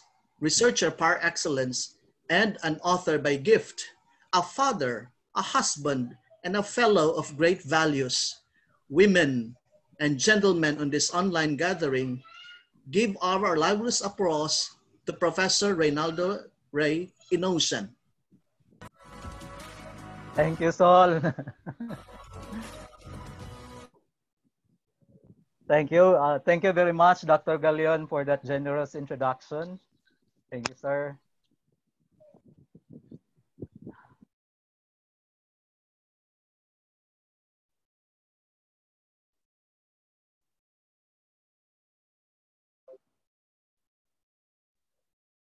Okay, so ladies and gentlemen, for those who are my colleagues and the attendees of this webinar series, good afternoon. And allow me to share my topic this afternoon. This is more on the cultural perspectives and implications of COVID-19. Though this has been, part of this has been already mentioned by previous speakers, but allow me to give my piece on this particular title, Implications of COVID-19. So let me start by citing Mohandas K. Gandhi's quotation, "A nation's culture resides in the heart and soul of the people." So come to think of it, imagine our country, the Philippines, without the culture. How boring would this country be?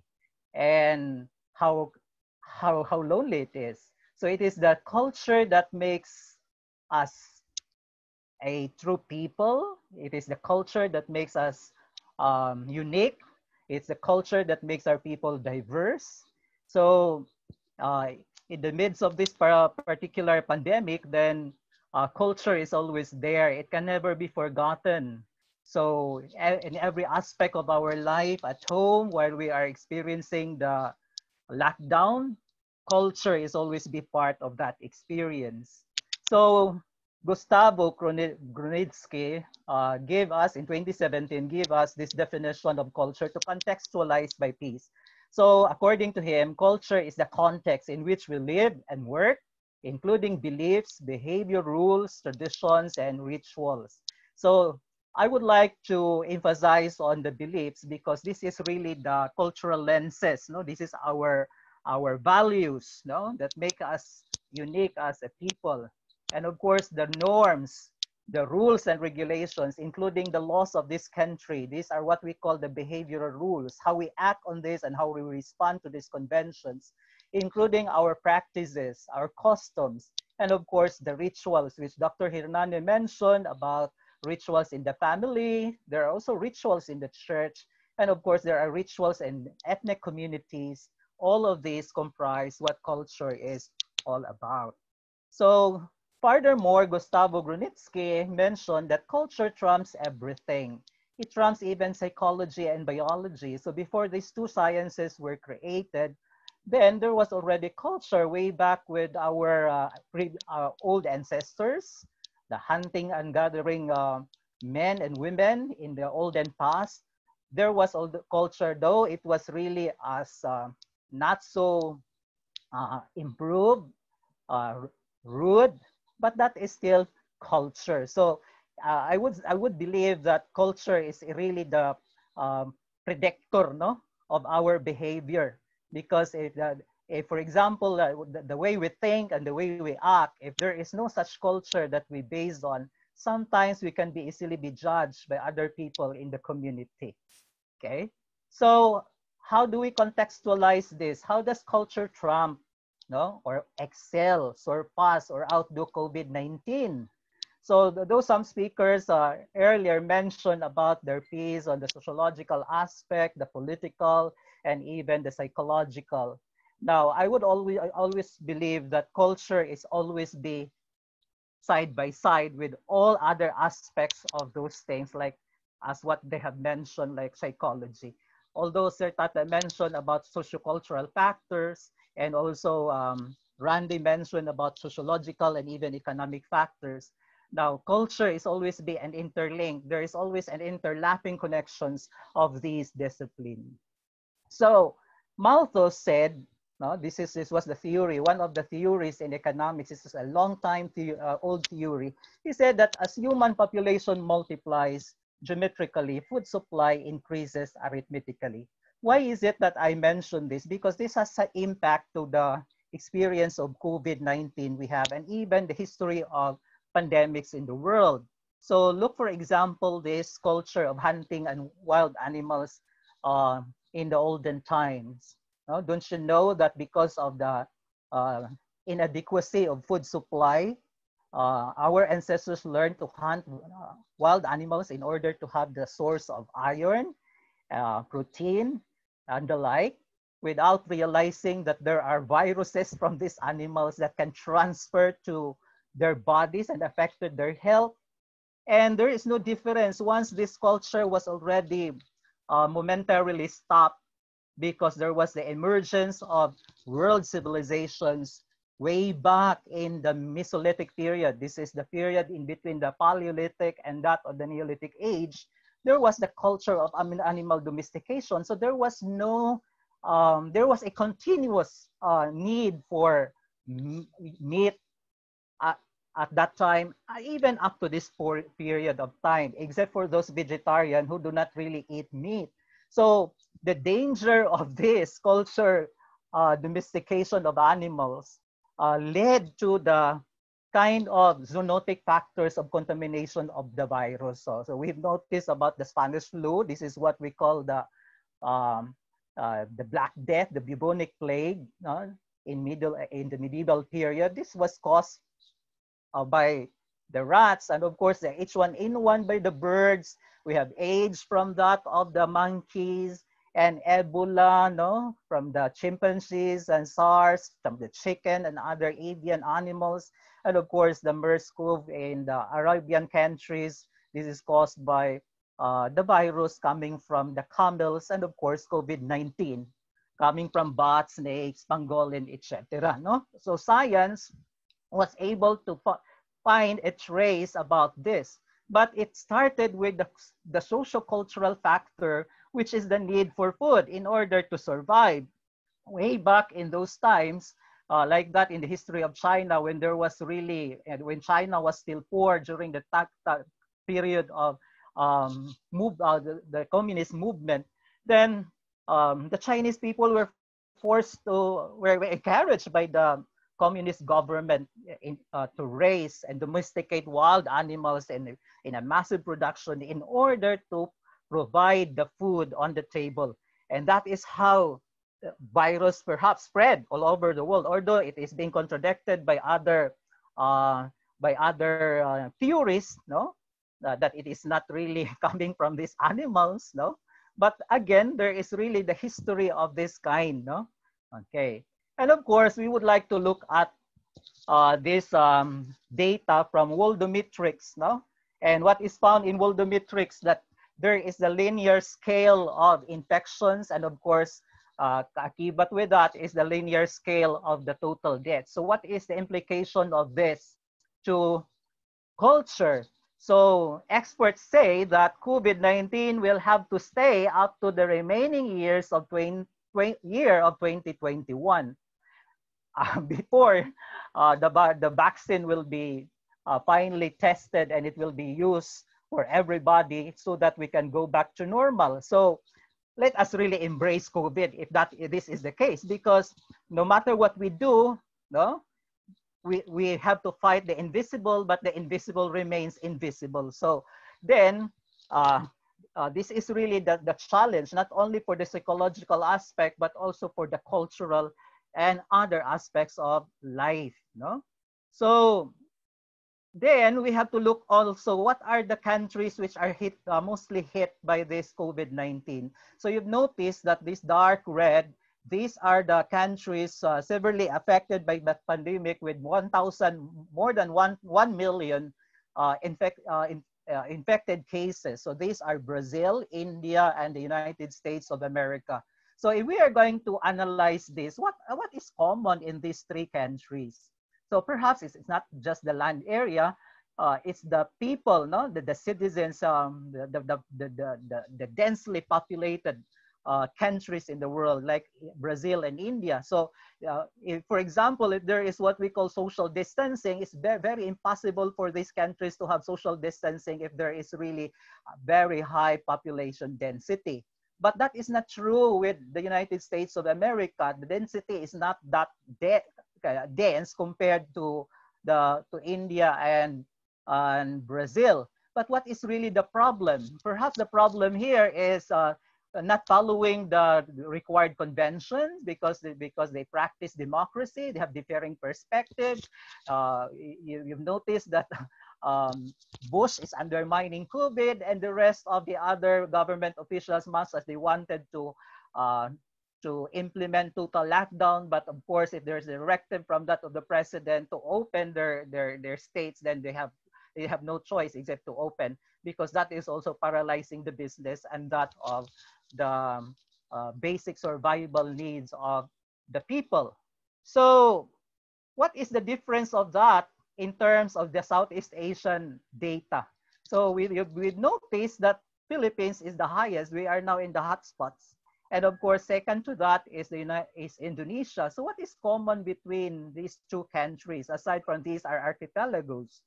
Of course, common to this is the total number of population. Again, there is an issue here of density. There is an issue here of discipline. There is an issue here of religious diversity. You know, even the Philippines, we are more than 90% Christians, Catholics, and of course, unlike Indonesia, they are Muslims. But why they have the highest number of cases? But I think that is not the religious perspectives. It's more on the densely populated region and that of the degree, no, of poverty common in these two countries. But if you are going to look at the countries below, like for example, Laos, PDR, Cambodia, Myanmar, and even Vietnam, they have lower cases. So what is the implication of this? And yet these countries are Buddhist countries. So how do Buddhists behave? Buddhist citizens behave compared than the Christians and the Muslims. So I don't want to predict, but and give a concrete explanation. But that is a point to look into in these particular aspects. Why is it that in these countries they have low cases of infection and low cases of death? Perhaps of the efficient management of government, and without realizing that these countries have inefficient system of government. I don't think also to agree with that our government is inefficient. There must be something wrong along the way, no? And of course, we have to look into the our city here in Cebu City. So in Cebu province, we have Cebu City, Mandaue, Lapu-Lapu. These are the three cities which have the highest cases of infection and deaths and recoveries also. So again, I would say urban cities are highly dense, and of course we have a lot of slum areas. And based from the previous speaker, Dr. Curato said that if the people are in the slum areas are poor, their means is not to stay home and allowed to sleep all throughout day and night, but they have to go out of the house and find food. So then we have to look into the culture divide between the rich and the poor. So you've noticed from this graph that since 1820 up to 2015, the number of people living in extreme poverty declined. There is really an increase of this one in order to experience a better quality of life, in order to reach the middle class, no? Okay, and these people here, no, even up to today in 2020, they have a different responses on how they experience COVID, unlike the poor ones. So that is why there is what we call the division. No? There is the disparity between the culture of the rich or the middle class and the culture of the poor. So for example, here in the slum areas, how can you imagine if, for example, the government would say, total lockdown, stay home, be safe? No, it's better to be safety outside rather than staying home in this kind of houses in our slum areas in the country. And of course, the available water, clean water, no? So how can they wash their hands? How can they provide a better sanitary bed sheets for them to sleep comfortably, even if when they are sleeping there on the street? And some of those are really sleeping in the banquetas and some empty jeepney, passenger jeepneys. No, they are living there momentarily. No, okay.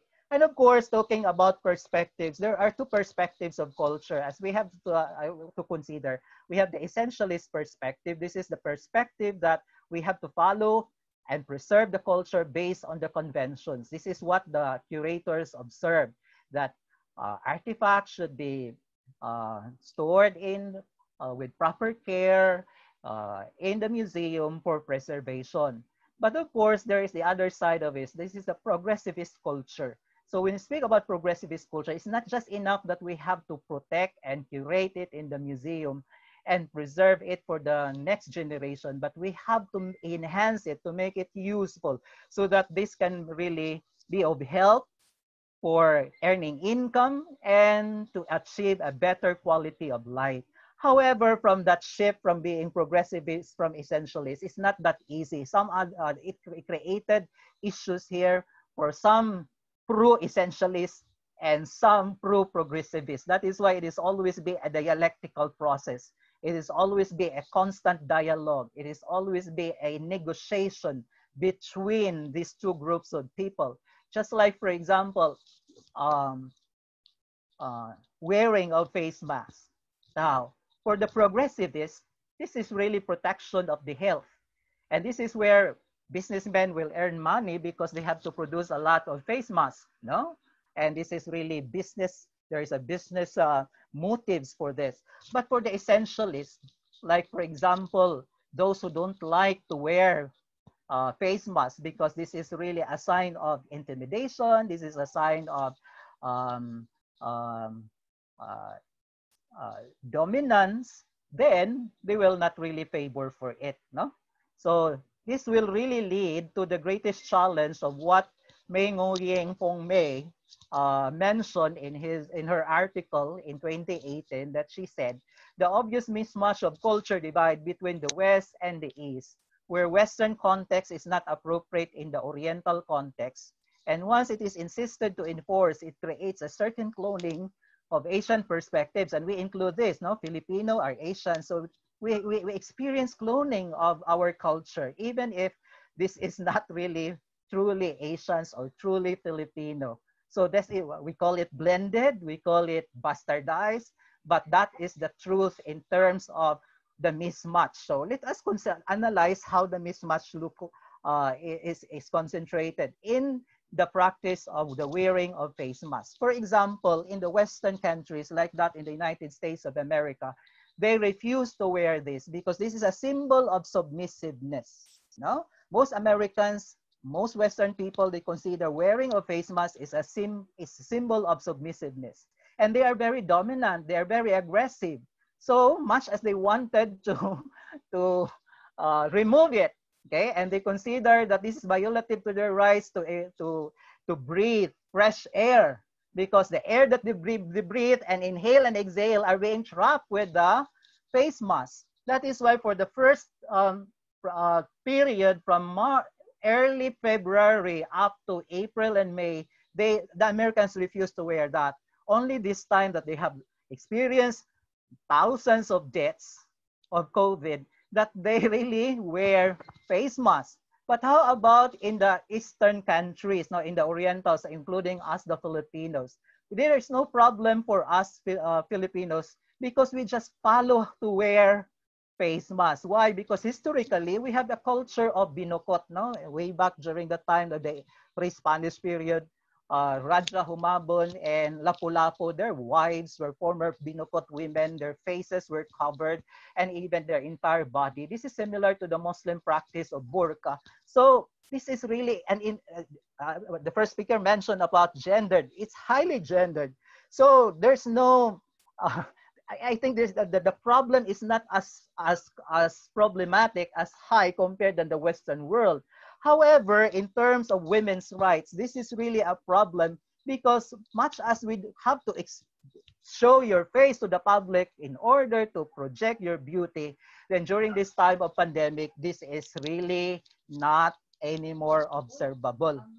And then look at this one. For those people who are poor, they are wearing anything just because to follow the IATF IATF guidelines. And of course, and then we have what we call the other groups of people also. When they have the insufficient amount of money, they just use your underwear, no, and some other stuffs, no. And in some places in Africa, like in Nigeria, it seems a fashion to them to match with their headdresses. Yeah. Their headdresses. And of course, look at the face shields. So the face shields, of course, this is also highly expensive. This is highly expensive. And for the poor people, they cannot buy the normal face shields that the middle class normally wear. So they have to use the empty bottles of water and even gallons just to follow the protocols of the government, no? And of course, we have social distancing. So what is the culture of this?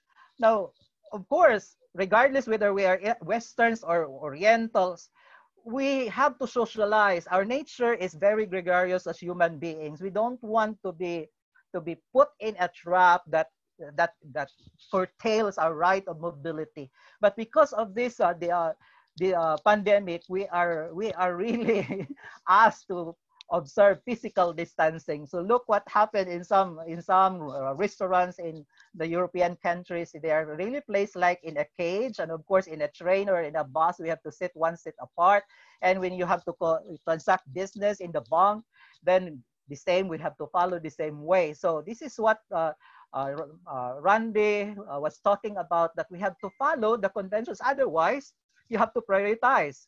And discipline, you will die, or discipline, then you will live, no? And then protocol of hand washing. So the poor cannot do this. They can hardly buy sanitizers. They can hardly buy soap.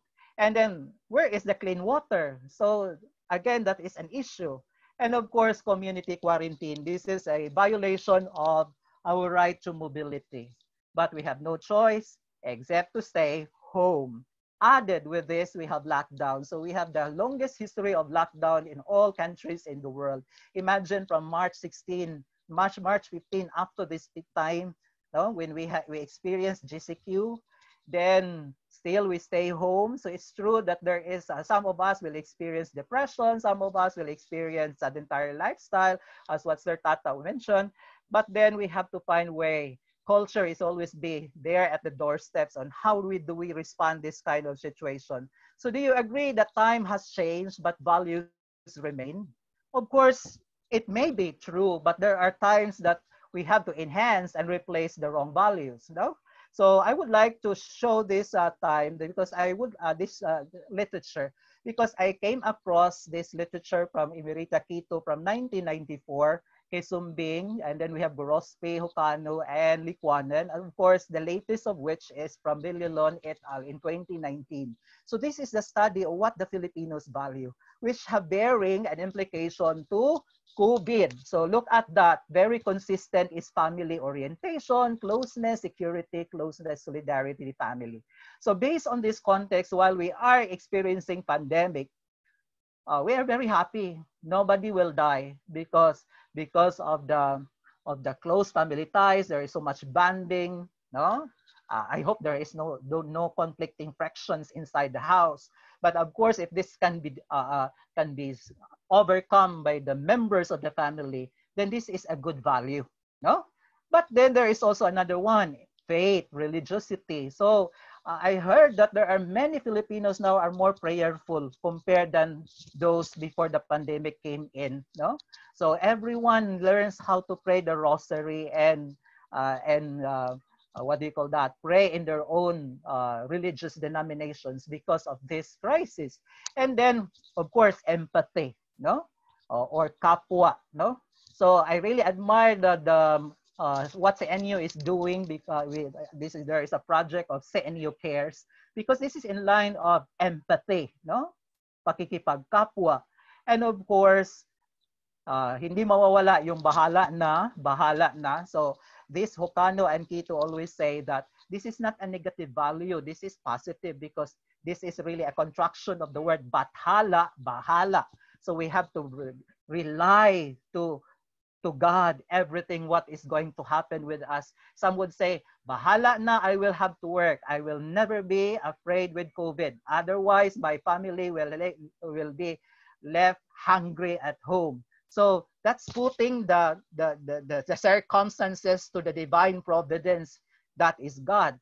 And of course, what I'm very happy about in the study of Villalon is that in 2019, last year, they included the Filipinos value education, which this was not seen from the previous literature since 1994 studies on values, including governance. There was no governance then before, but now there is. So there is so much value of the self. So I realized that during this pandemic, maybe the Western countries will have to commit suicide, but seldom that will happen in the Philippine context because we value the self, no? We have fear in God. No, it's not advisable to kill our own life based from our conventions of our faith. No, and of course there is what we call self-actualization, of course, by Kisumbing. But what is really intriguing here down below is look at the love of country. No, maybe what is happening, why our case of COVID is very, very high, and why there is so much corruption in PhilHealth and some other government institutions, because we have less concern for values since 1996 up to 2013. Look at that. And honesty and integrity, very, very low. So, but then if you are going to look at Japan, Singapore, and other Asian neighbors, love of country will be the first one here. But do you consider this one an asset or this is a liability? No? But for me, I don't consider this one a liability. This is the uniqueness of the Filipino. Maybe for being family, how close we are and how family oriented we have, then we have to consider love of country and love and honesty and integrity in the future to be placed there as part of number 3 or number 4. But then there is health and wellness. So I'm happy about this because when this research was released in 2019, then COVID arrived in 2020. So the Filipinos are ready. So we don't want to die with COVID unless if we are already what do you call that?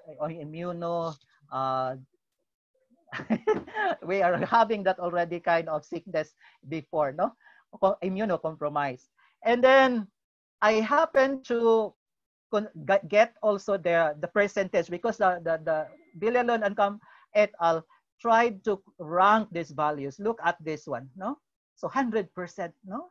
From Luzon to Mindanao, family-oriented. Then yung 94%, yung faith, pananampalataya, and then empathy, nandyan yung education, then pagkakatao. So work and livelihood, governance, 83.8, and health and wellness, 67.6. Hindi masyadong mataas, but the first 3 are very, very high. So may katatagan yung Pilipino, no? So hindi tayo what do you call this? Easily affected by the fear of the pandemic, no? And then I happened to look into the frameworks of Clare Graves, although this was a long time ago in 1965, and of course it was also used by Thomas Quintin in 1983. Now, these are conventions of how we look at the values, the perspectives of our people, no, the Filipinos. Now, look at the first level of subsistence. We have what we call the automatic existence. This is the reactive part, and this is the survival oriented. So, kaya nga, there is what hard-headedness, stubbornness of among the Filipinos when with the IATF will say lockdown, stay home. There are many people going around to buy their groceries. They have to work and find food. Why? Because we value survival, no? And this is the first subsistence. And the second one, clannish. Nandiyan, no? Very consistent with being family-oriented. We are very traditionally oriented. Nandiyan yung bahala na system, highly superstitious. But of course, the authority follower. So, hindi naman natin problema yung pagsusunod ng sa gobyerno, no? Nandiyan yung subservience, nandiyan yung safety and optimistic fatalism. Although this is not that good because we are putting trust, no, to nowhere, no? But then that is how we value in this particular level.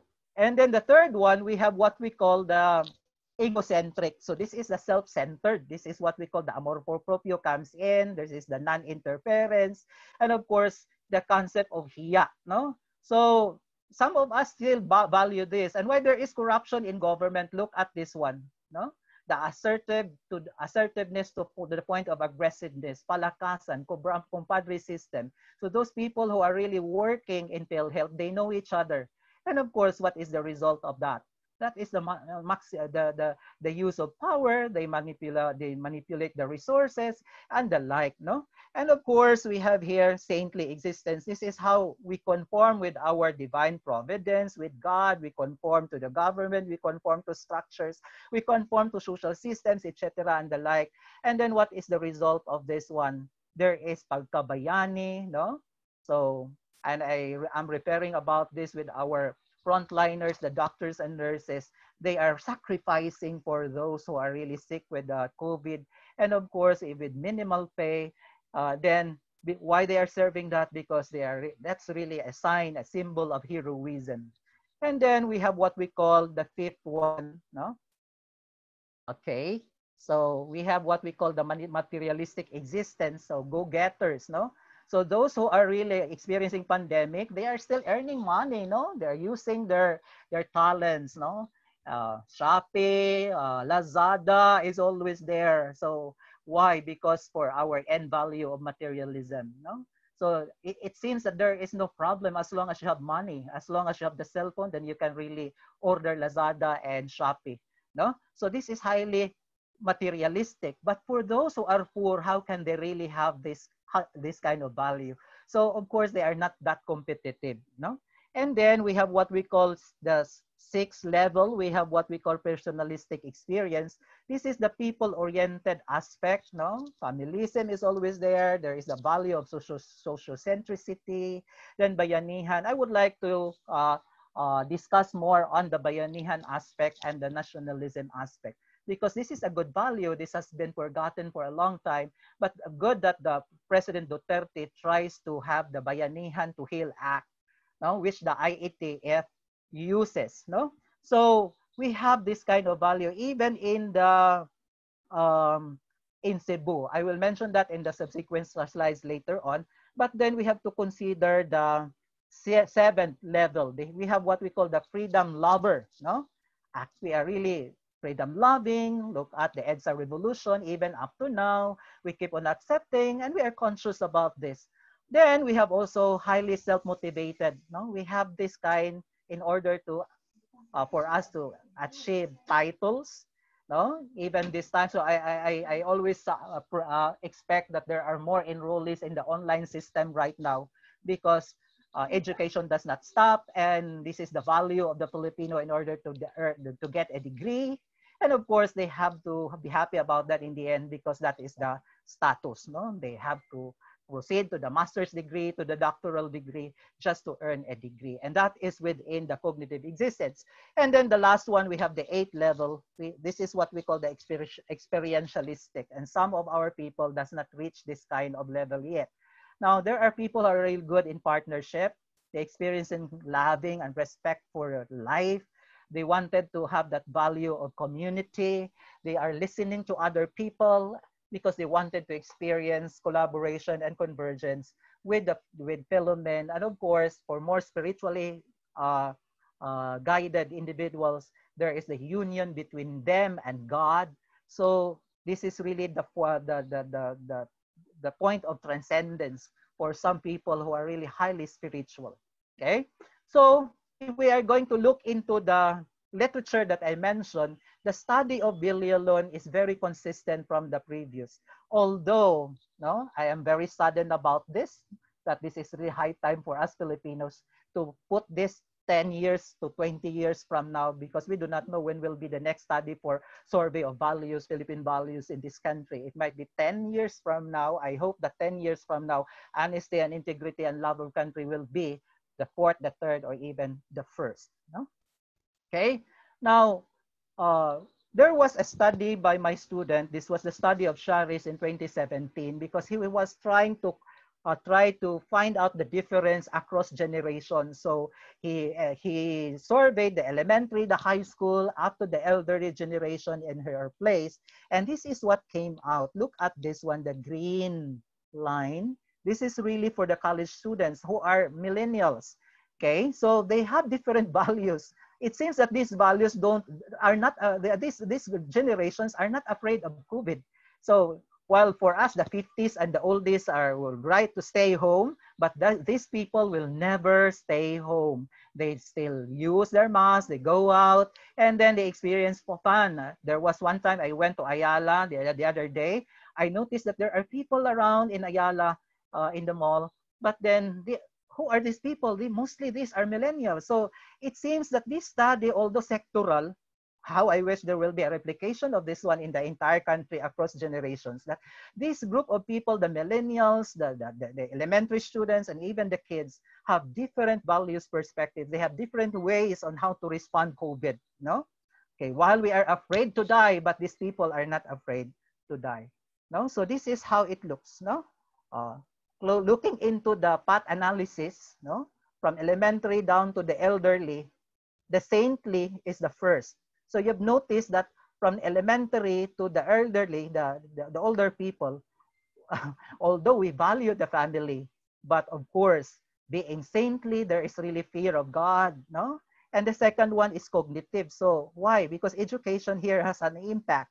No, we know what is right from wrong. We can decide what is best for us. And of course, the third one is automatic. This is the survival value, no? That we, much as possible, we have to get food in order to survive. Much as possible, we have to work in order to earn money. Okay? And then the next one is talking about bayanihan, because I mentioned the bayanihan. In Cebu, we have the bayanihan system. We call it Unong, Tambayayong, Yayong, and Alayon. So I mentioned included here Tagay because this is how it started. No, when you want to help, of course, there is really an establishment of friendship, no, in the Tagay. But then we contextualize this, the group together with Professor Lasala and Pacanya and Dapat, we contextualize this into the actual teaching process. We call it indigenizing cooperative learning using the Taito, Tagay, Alayon, Yayong, Tambayayong, Unong. But we would challenge the participants right now that it should never be done alone in the pedagogy part. It should cascade down to the governance, down to business, that Cebuano people are capable to do bayanihan, no? Okay? By helping one another to collaborate with, no? And of course, there is another one, which is very controversial this time in Cebu, the culture of panambal or healing. No, the poor people have no money to bring their patients to the hospitals. So they rely on what Governor Gwen Garcia as home remedies. And based on our studies of Cebuano panambal, these are the common panambal practices. But what is the most popular now in COVID? So we have two of, no? We have what we call pangalap. Pangalap is finding out the herbs, the leaves, of herbal plants. Then we have to boil it, the concoction process. And of course, we have what we call the pabukal, but the most popular is tuob. So what makes this one controversial? Because what makes it controversial? Because the medical communities the medical group do not accept this because without scientific basis. There is also what we call the use of saluyot. There is the use of dabong. There is the use of kamunggay, which for some it is documented because there are elements of these plants which have flavonoids, no, anti-inflammatory. But again, some doctors would say that it is not proven, no. So my challenge here, because the government of Cebu encourages the use of tuob, no, for those people who have no money, and there are also what do you call that, testimonies that they are cured with it. Then for those who are really into the technology sector, into science sectors, I hope that these particular cultural practices which survive from years of generation will never be dropped down as a hot potato. It should never be discarded. It should be tried out in order to find out the efficacy. And once there is that efficacy, then who knows? This is our contribution in this country, and it started from a mere culture practice of panambal or home remedies, then it will become popular. No? So then there is what we call, okay, so these are what we call home remedies. Now, I don't want to dwell on the next slides more because this was mentioned by Dr. Hernani on how we cope with depression. So it's true. I call this one nurturing the self. No, this is what we call the adjunctive therapies on my reading. So there is what we call photography. So this is my work. No, I just really took photos on my garden, on my plants, and even I took even curtains. Why? Because that is one way for me to enjoy, no? And then another one, I got this one from Italy when they have experienced the longest lockdown in Italy too. So some residents, they went on their lobby and then they engaged into music, playing guitar. And of course, this was mentioned by Dr. Hernani, sitting down, watching Netflix. Although the effect of this is sedentary, it is not good for the health. But I think this should be regulated. And then another one, there is what we call nurturing the culture of self-appreciation. So we have cooking, no?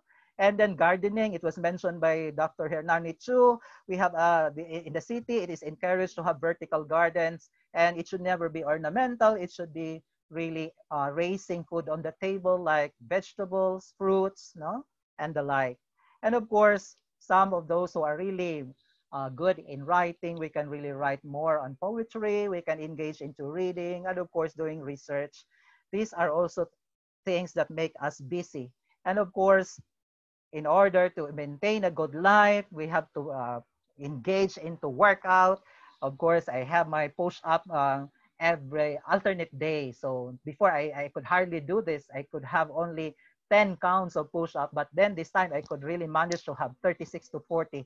I'm aiming to reach 60. So, and then we have Zumba, no, at home, and of course, the famous what we call yoga, no? And then we have what we call baking, and of course, some of us are engaging into painting, and those who have the wider lawns and they have good, they have a wider gardens, they can really have to engage a new art. This is a new culture, we call it tukiri, no? And of course, this is my final quote. I would like to end my talk and my sharing about the cultural perspectives and implications. Still by Gustavo, I like Gustavo when he said, culture is cultivated just like a garden.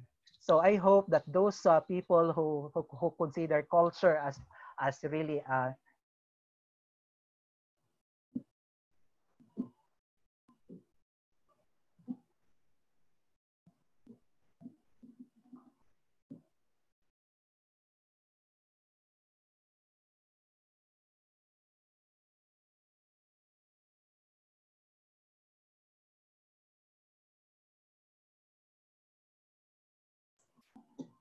Sir Ray, Sir Inoshan, I think we have a connection problem with Sir Reynaldo Inoshan.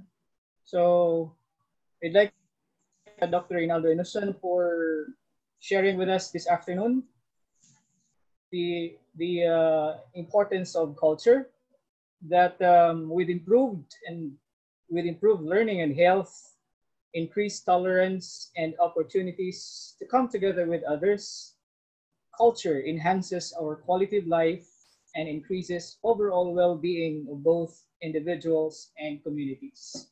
So with that, again, I would like to thank Dr. Reynaldo Inusan. Thank you very much, sir. Now, at this time, we will now entertain questions. So I would like to call in my colleague in the department to usher us into the question and answer segment. Please help me welcome Professor Alexis Itaw. Thank you, Mr. Reyes. So we are now at the question and answer portion. If you have questions, you may send them in the chat room. Meanwhile, it has been an afternoon full of explosions. Thank you, Dr. Corato. Thank you, Dr. Pideri, Dr. Hernani, and Dr. Inusan. We have been filled with so much insights, a lot of fresh perspectives, and new learnings. So here we have the first two questions. These are for Dr. Corato. The first one, Dr. Corato, because many of us listening and attending this webinar are coming from SUCs or state universities and colleges. Many of us work in SUCs, many of us are disappointed with the government. So the question is, how may we express our sentiments without being politicized, without being labeled anti-government? Dr. Corato, if you may. Thank you. Yes, thank you for that question. Can I get a thumbs up if people can hear me properly? Thank you. So I will not lie and just pretend that everything is normal when it comes to free speech in the Philippines. Of course, technically, the Philippines is still a democracy, but we all know that the context in which we live now makes it more challenging to express our dissent. So for example, typically, I would tell my students to speak up, tweet, write Facebook posts against this government. But I also feel like I have a duty of care to warn people to say, look, this is the environment now. Pag nagsalita ka laban sa gobyerno na pagtripan ka, hindi ka nagustuhan, pwede kang i-troll, pwede kang gawa ng kwento, pwede kang siraan. They can make your online life miserable for you. They can even release a fake sex tape to discredit you. And I'm not making this up. This is the experience of an elected senator of the Republic of the Philippines who's now in jail. She's Leila de Lima, right? So I think I will premise my discussion by saying that nakakatakot talaga. I will be remiss not to say that the context right now is the usual, especially with an anti-terror law. But having said that, I think it's our responsibility, especially as people working in SUCs, to provide alternatives. So if you feel scared against criticizing the government or speaking up yourselves, maybe the way to do it is to offer new ideas to complement or supplement what government is already doing. So the examples I mentioned earlier in my talk can be framed in such a way that it's collaborative rather than critical. So maybe that is one possibility. So yeah, I have no direct answer to that question because of course it's good to speak up, but I, like you, am also scared because this is a different political context. Thank you, Dr. Corato. And we have here a follow-up question still related to the education sector. In your experience and research, what are the vital and proven strategies or mechanisms and tools in sustaining quality and relevant higher education in post-COVID situation? Obviously, this is not my field of expertise, but I can share with you what I appreciate with the way they trained us in Australia to respond to COVID-19. And that is, we should assume that not everyone has the privilege of learning online. So for example, for us, pinatigil na kami mag-take ng attendance sa klase. Kasi we cannot just assume that even in Australia, we can't assume that everyone has a stable internet connection. The way they asked us to do our lectures is to pre-record them so students can listen to them at a later time. So obviously a lot of us are still experimenting.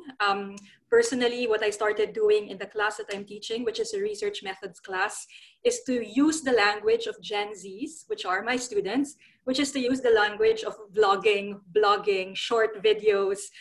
Even the way I organize my lectures in our school's website sounds like I'm talking to them as if a blogger is talking to them. Some teachers would say that's not good, na parang this culture is so inappropriate, masyadong mababaw. But I think it's also our responsibility as teachers to start learning the digital cultures of our student. Kasi ito yung paraan kung paano sila natututo. So very democratic, I think, yung learning style na ganun, that we also recognize that there's creativity and passion and life when it comes to digital cultures of the youth. So I think for me, I'm not sure if this will work for you, but I think it works for me that I adjusted the way I teach online with platforms and cultures that my students are used to. Kumbaga ako yung nag-adjust, hindi sila yung ipapag-adjust ko sa akin. Thank you very much, Dr. Corato. We have here another question. This is now for, it can be answered by Dr. Pideri or Dr. Hernani, because I think the two of you have very related talks.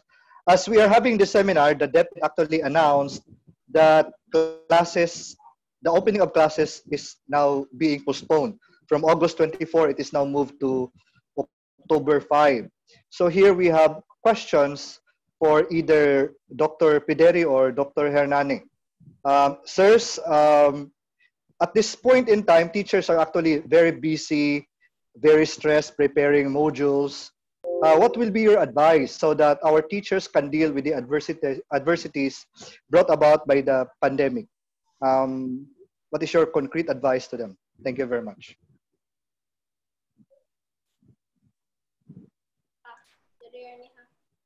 Okay. Can I answer first? Yeah. Yes, sir. Indeed, it is true that it's not only our students who have problems right now, but also the teachers, especially that we are actually have some expectations not only from our students but also from the administrations. What the teachers can do is to do some forms of stress relief exercises. And as I mentioned earlier, we can actually use our resources at home. Like, for example, gardening, cooking, having quality time with the family. And if really you have a problem with your psychological makeup, then I think you should call someone, like, for example, a professional counselor, a therapist, or mental health expert, so that you can ventilate your concerns and other experiences at this particular time.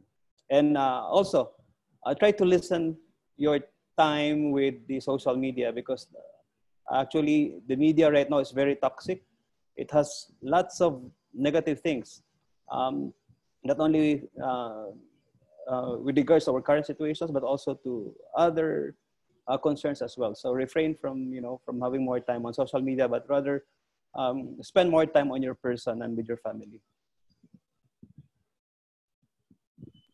Thank you very much, Dr. Hernani. Maybe Dr. Pideri would also like to say something, sir.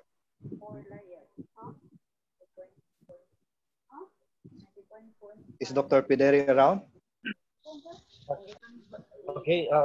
I'd like to buy the the opinion of Dr. Hernani. I just like to add something, like maybe there's a need to assess especially the educational institutions as to how prepared are these or the faculty members and the students. Especially we have challenges on the preparation of the module. For example, I mentioned about those who are less oriented or less skilled to computer and digital things, and also on the issue of the internet connection, and that would really affect on the delivery of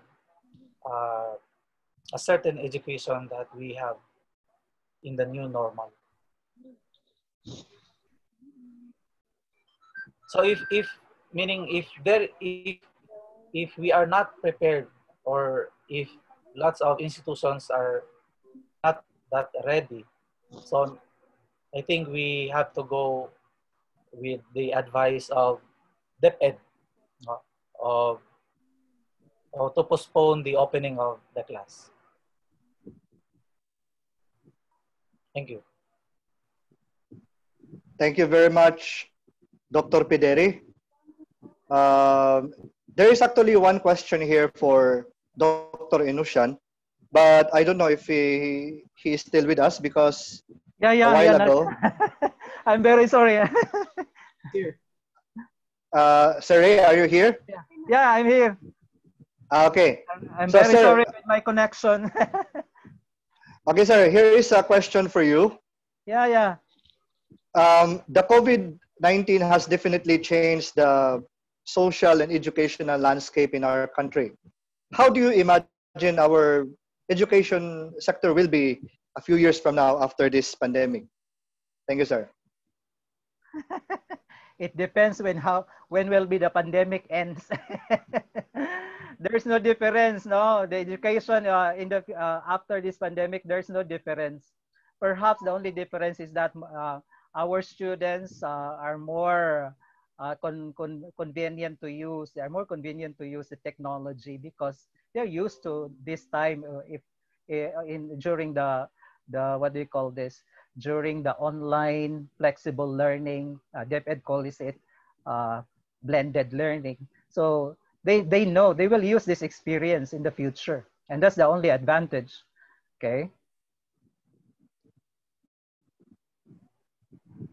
Okay, thank you very much. You want to add something, Sir Ray, or that would be all?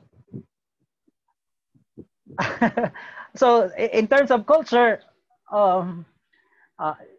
values can hardly change overnight. That can never be changed even a week or a year. So in fact, the studies reveal that every 10 years there will be change of values. But however, in our context, in the Philippine setting, it seems that we haven't changed much more of this. So maybe there are emerging worldviews, but this is really part of the experience.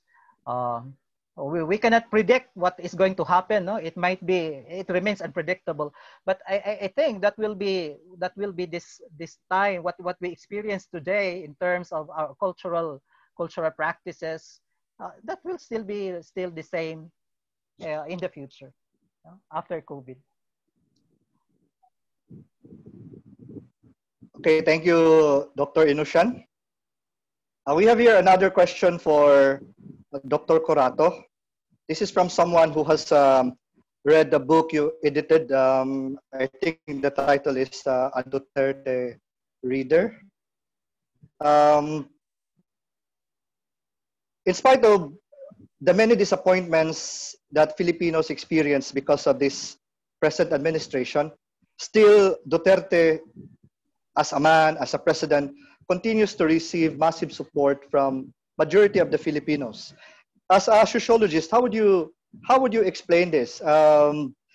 Would you say that Filipinos in general are satisfied with the way the government has handled the present pandemic?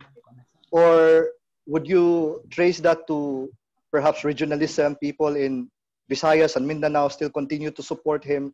How would you explain the continued support of majority of the Filipinos to Duterte in spite of the many failures experienced during this pandemic? Yes, I get this question a lot. And I think the part of the question that we need to think about is the impression that it's massive support. As if yung mga sumusuporta kay President Duterte, hindi nakikita yung mga kamalian niya. So ako mismo, pumupunta ako sa communities sa Quezon City na mga communities na naka-witness ng tokhang. Kausap ko yung mga nabiyuda dahil yung mga asawa nila nabaril dahil sa riding in tandem. At pag tinatanong ko sila kung bakit ganun nga, bakit suportado pa rin sila kay President Duterte, ang parati nilang sinasabi is that ang biniblame nila ay police. And I think yun yung kailangan natin maintindihan pag iniisip natin yung approval rating ng isang presidente, ang mga Pilipino, hindi naman tayo kahit sinong tao actually, hindi naman tayo bumabangon sa umaga at iniisip natin, gusto ko ba si Duterte today o hindi? Di ba? Ang iniisip natin, pagkagising natin sa umaga is, pag pumunta ba ako sa palengke, nag-set up ako ng tinda kong gulay, kikikilan ba ako ng pulis o hindi? So I think we have to better understand our everyday experiences of politics and how national politics usually is so divorced from the everyday lives of Filipinos. In fact, many poor Filipinos think that President Duterte is actually the one who can hold that corrupt police accountable pag hinaharas sila sa palengke. At ganun din yung pagtingin ng ibang mga natokhang na ang bumaril sa asawa nila, kapwa nila sa sindikato, hindi walang kinalaman si President Duterte doon. Obviously, I disagree with this. I think the problems that the countries are experiencing right now are very much centralized to the executive. That's my position as a sociologist. That's my position as a citizen. But I also think it's important for us to hear the justifications of Duterte's supporters, why they still think the president is okay. And the reason for that is because they don't see a relationship between the presidency with everyday politics. Ang nakikita nila yung mayor, yung police, yung barangay captain. And I think that's a fair way of interpreting this. Thank you very much, Dr. Corato, for that very insightful response. We have here another question for Dr. Hernani. Sir, this is actually a general question because we are going to open our classes this September. Some have already opened their classes. How can we be efficient as students, as teachers, even as citizens, or as a family man? Because in this new normal situation, children are together with the teachers who are also parents at home. So what would you advise so that we can still continue to live in quote-unquote harmony and preserve our mental health? That's a very nice question, sir. At the same time, indeed, it has lots of controversy also, because when you said when you said that it's the question is coming from a teacher, from a student, then it means it's the whole population actually, and which I believe that my answer is actually for the whole population as well. And as a psychologist, I would always recommend for us to be grounded. When you say grounded with reality, and the reality right now is, as stated a while ago, is that there are many unpredictable circumstances. Like for example, when you go out at home, chances are you would what would come to your mind is the fact that you would be afraid of feeling anxious that you might be contaminated or you might be contacting some forms of a viral problem, not only with COVID but other viral disease as well. If you have, especially if you are immunocompromised. So my assertion is we should try to deal with our anxiety in everyday life. So as I said, anxiety is a normal thing. So if I'm a person, then I have anxiety, then I have to accept and embrace the fact that this anxiety is telling me of something. So you say, I should be reflective of it and see if it's grounded on reality. And well, I say that it's realistic anxiety. But if I can see that it's not realistic or it's not grounded on reality, then it might have something to do with my thinking, my way of thinking. So it can be said that it's a form of neurotic anxiety or irrational anxiety. Then instead of diverting or avoiding this particular thought that it's an anxiety that has no basis or not grounded in reality, then I should dwell on it and reflect further if I can see the issue behind. So let me go back to my discussion a while ago on reflection on the existential issue. So perhaps it might be some form of a problem with your existence. It may you have problems with your with the thought of dying or with the thought of death or having a disease. So as a person or as an individual, then I think we should go back to ourselves more. And in this way, we can we can manage ourselves better. And if you think that your anxiety is very overwhelming enough that you cannot go out, then try not to go out and reflect first while at home, so that you can be prepared. And if there's really need for you to see someone, like for example, seek help from a professional, then I think you should do so. And I tell you, it's not really a typical problem right now to be anxious or to have this pathological anxiety thing. It's part of the new normal right now that we have this anxiety, distress, pathological distress, pathological anxiety. So seek help. So don't be afraid and stay focused. Thank you very much, Dr. Hernani. We have here another question for Dr. Corato. This is messaged in our chat room. Do you believe that it helps the Australian government? What is this? Their policy where some department stores are already closed before 6 p.m. to allow Aussies to spend earlier with their families, so it becomes their culture of obedience to their government. I don't know if you can see the question, Dr. Corato. Yes, I can read it. Yes. Yes. Okay. Actually debated tong yung lifestyle na by 6 p.m. sarado na lahat. So on one hand, ang assumption kasi dito is that they encourage a very, how do you say that, active lifestyle, no? So parang everyone kind of has a routine, whether it's running early in the morning or climbing a mountain. Parang naka-adjust. Our cities are built around our natural environment. So that's the argument, and a lot of people see this as a manifestation of a good standard of living or good quality of life. But this is contested kasi parang this only values one kind of lifestyle, and this lifestyle is not applicable to cities that work 24 hours. Hindi ko ma-imagine to in Manila, for example, or Cebu even, na ang daming call centers, ang daming 24 hours na trabaho. So in fact, yung opening and closing times of malls, or some are even complaining about the length of time that public transport is available. Para siyang it's giving advantage to a particular lifestyle that not everybody shares. So I think I kind of get the drift of the question. The government makes it easy for people to spend more time with their families. But this is also, I would say, reinforcing particular kinds of hierarchies. So ako personally, at work, I prefer working in the evening. Mas nakakaisip ako pag madilim na. I find it worrisome that Canberra, the capital of Australia, is not like Manila, where pwede akong kumuha ng takeout at fast food pag gutom na ako sa gabi. Because this city does not favor people like me. It favors people who have a routine, who work in public sector, who work in certain fixed hours. It favors people who have families, who have children, but it doesn't really favor young people who are more active. It doesn't favor musicians, diba? It doesn't favor the hospitality industry like restaurants and bars. So merong ganong debate. So I think I'll just end my comment there. It's nice, but it's also contested. Thank you very much, Dr. Corato. I think a lot of people would like to ask you more questions. Here is one, because we are also running out of time. Where is it? Here is one question. This is related to the question asked earlier about Duterte. What are your thoughts on the government's militarist response to the pandemic in view of Duterte's jokes? I don't know if you get the question. Which jokes? My God, ang dami.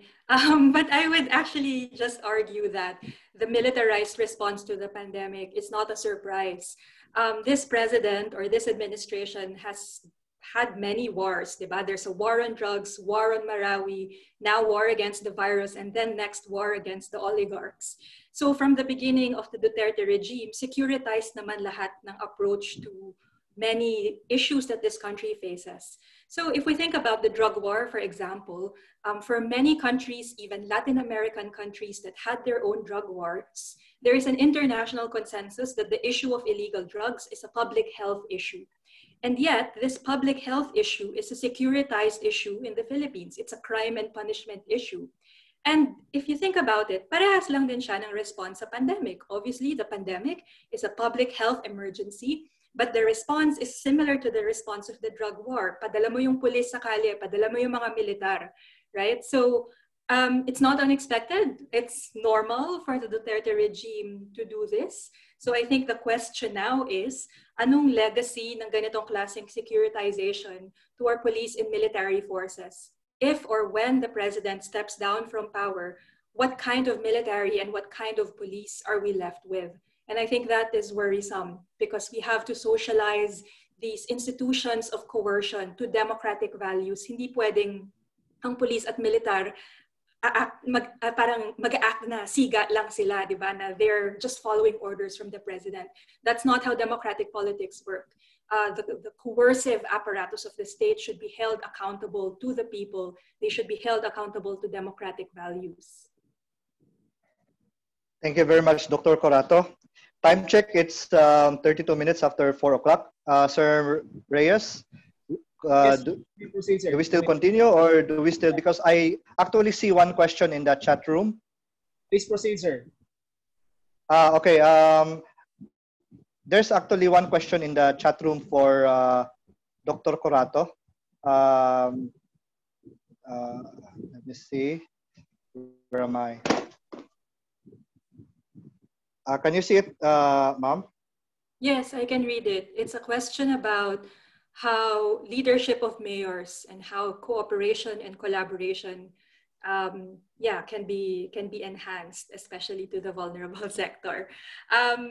Actually, ang perspective naman, I mean, my day job is to study participatory governance. Deliberative democracy is how we call it. And sa lahat ng pag-aaral na nabasa ko, ang pinakamahalagang klaseng pamamahala naman talaga is exactly what, I can't read the sender, is exactly what Rosell mentioned, which is collaborative, grassroots, participatory. So kung gagawin natin siya sa disaster, actually medyo magaling ang Pilipinas when it comes to this. When you think about Batanes, walang COVID, walang masyadong nabibiktima sa bagyo, kahit parati silang may bagyo, kahit nung lumindol, ang bilis nung response. And why is that? Because they have a system in place already of mutual support and mutual aid. There are stellar examples in Cebu as well. Camotes Island, I was there maybe 2 years ago to study their Purok system. Of course, it has its imperfections also. It's not a perfect system, but there is a system in place where community members look out for each other. So I think mag-work din siya dun sa pandemic. So earlier, I gave the example of how communities can develop their own rules for lockdown and quarantine in such a way na sila mismo kaya nilang sundin yung mga batas na yun. Sana mas ganun yung approach, mas ganun yung responses. The final thing I want to say is, of course, it doesn't mean that central government is not important. Of course, central government is important. Pero kung seryoso talaga ang Duterte administration sa federalism, kung seryoso talaga sila na gusto nilang i-empower yung provinces, kaya nila gusto ng federalism, ito sana yung pandemic sana yung perfect opportunity to empower your local governments, particularly the barangays, for them to get resources from national government, but spend it in a way that is fast and responsive dun sa kailangan mismo ng communities nila. Unfortunately, that's not the case now, which is not to say communities have no opportunity to innovate. There are more opportunities to innovate. And yeah, we have lessons we can draw from when it comes to disasters and other crises we've experienced in the past. Thank you very much, Dr. Corato. We have here one question for Dr. Pideri. Sir, are you there? Is he around? Sir Yes, Pideri? Sir. Sir, since you have been talking about suicide, what is your observation ever since we have this lockdown? Has there been an increase in the statistics of suicide or there is no difference? What has been your observation so far? I don't have actually the exact statistics, but I believe there are many cases of suicide, not only in the Philippines, but also around the world. And some or many are actually into these conditions, or conditions that will somehow trigger or lead them to commit suicide. So we call that as suicide ideation or suicidal tendencies or thoughts. Okay, thank you. Thank you very much, Dr. Pideri. We have here one more for Sinushan. Sir, you mentioned a lot about the many values that Filipinos have. The bahala na, subservience, even resilience. Which of these values do you think could help us Filipinos to survive as a whole, to cope with this pandemic? Sir Ray? Hi, hello. Okay. Those values are very important, no? Because this marks the identity of our people that cannot be easily detached from us. So subservience, that is not negative, because if there is really what we call the authority and power by a leader or representing the government, then people have to follow it. But the only negative of it is that when we are not aware about the limitations. Which of these values, sir, do you think is that could help us really survive the most? Or all of these are equally important? Resilience is there. It has been mentioned by Dr. Curato in his talk. The Filipinos are very resilient. And of course, being bahala na is not also bad. No? There is the other side of it, which is good.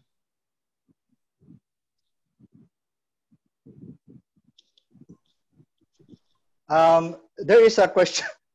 There is a question here for Dr. Pideri. Let me see. Sir, can you see the question? Okay. As a motorist, do you consider the suggested and contested motorbike barrier leading to tandem suicide? I hope you get the question.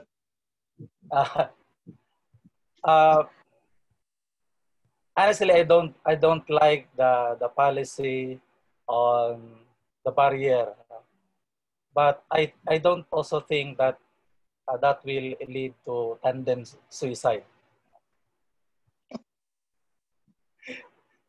Sir. Thank you very much. Do we have other questions, Sir Mervin? Right, thank you, Sir Alexis. I have here a couple of questions for Dr. Inoshan. Sir Ray? Yes, sir. You may ask the question. Sir Ray? Hi. Okay. Actually, I have here two questions, but these are, I think, related. So the first question is, what do you think is or are the implications of COVID-19 to freshman students' choice of college degree? And the second question is, how does COVID-19 impact the socio-cultural landscape of education? Thank you, sir. Okay.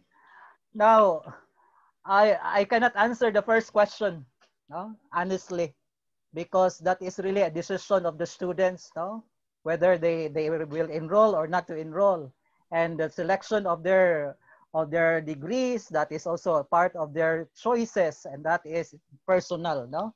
But the second one on landscape, culture, socio-cultural landscape. Now, with COVID, that's very obvious. There is less interaction, and DepEd even up to now has not even conceptualized the, what do you call that, how the students are graded. I hope that our university also will not use the same grading system, because we are not into the normal situation, no? So some of their modules are just sent to the students even without what do you call that? They do not retrieve the activities, because the purpose of the purpose is only to help students learn, not just to provide them with grades. So this is a different landscape. So the usual practice that we have during the face-to-face may not be useful or workable during the time of pandemic.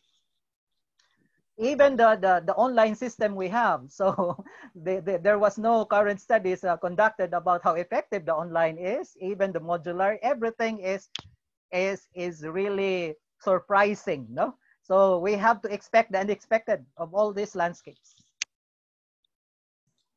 Thank you very much, Sir Ray.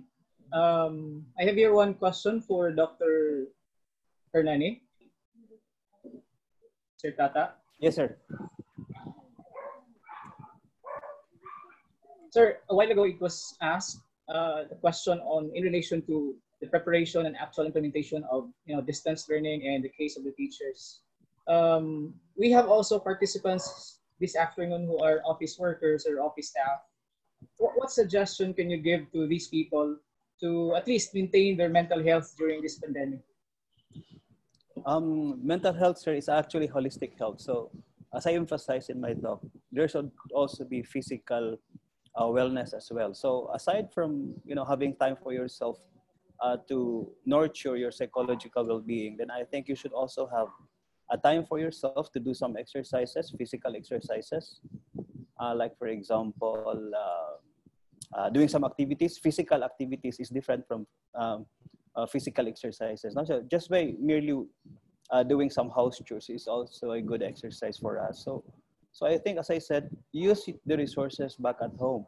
So there are many resources and you can utilize it. Aside from, for example, gardening, it's not only a mental exercise, it's also a physical exercise. Meditation is, though it's a psychological, meditative, cognitive exercise, it's also a physical exercise as well, especially if you're doing yoga.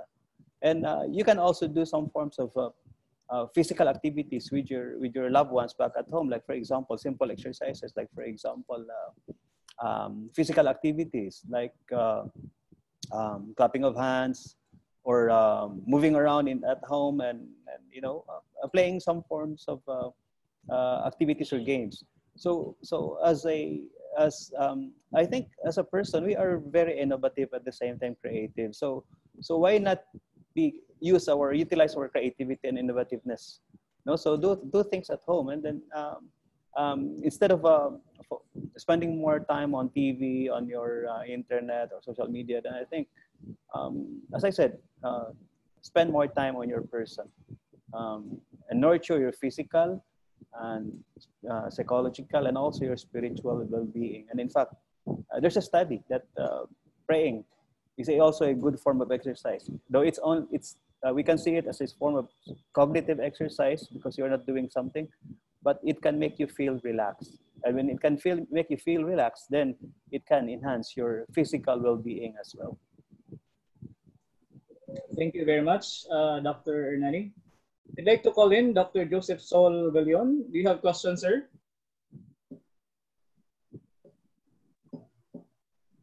Dr. Galion. All right, nothing comes into my account, so I think that's all. Okay, sir. Thank you, sir. Okay, any other questions from the body? Okay, here's one in the group chat. This question is for Dr. Corato. Each of these studies has its own contribution in this pandemic. Pero ano nga ba ang contribution ng isang sociologist? Yes, thanks for this question. I think I structured my talk precisely to answer this question, which is to demonstrate the kinds of questions that sociologists asks. For example, like what I mentioned earlier, when we talk about the new normal, we take a perspective to ask who's new normal, what makes the normal normal, and how can we construct the normal in such a way that it responds to the needs of the most vulnerable sectors of society. So there's no one way of doing sociology. You could do it quantitatively and analyze surveys. You could do it digitally by doing an ethnography or how people are coping in their digital lives. But I think the questions remain. The questions about questioning our taken for granted assumption, questioning how we can make the familiar strange, thinking about what makes the current situation exist. What are the power relations that exist in this context? I understand that for some people, this sounds very abstract, But I think the main point of sociology at this particular moment is to make people feel even more uncomfortable, to challenge what we think is normal. And by doing that, opening up conversations for us to imagine and construct better futures. Thank you, Dr. Corato. Another question here. This question is open to everyone. In this pandemic time, how can we achieve quality education? Or can we still achieve the same quality education as before? Anyone can answer among the speakers?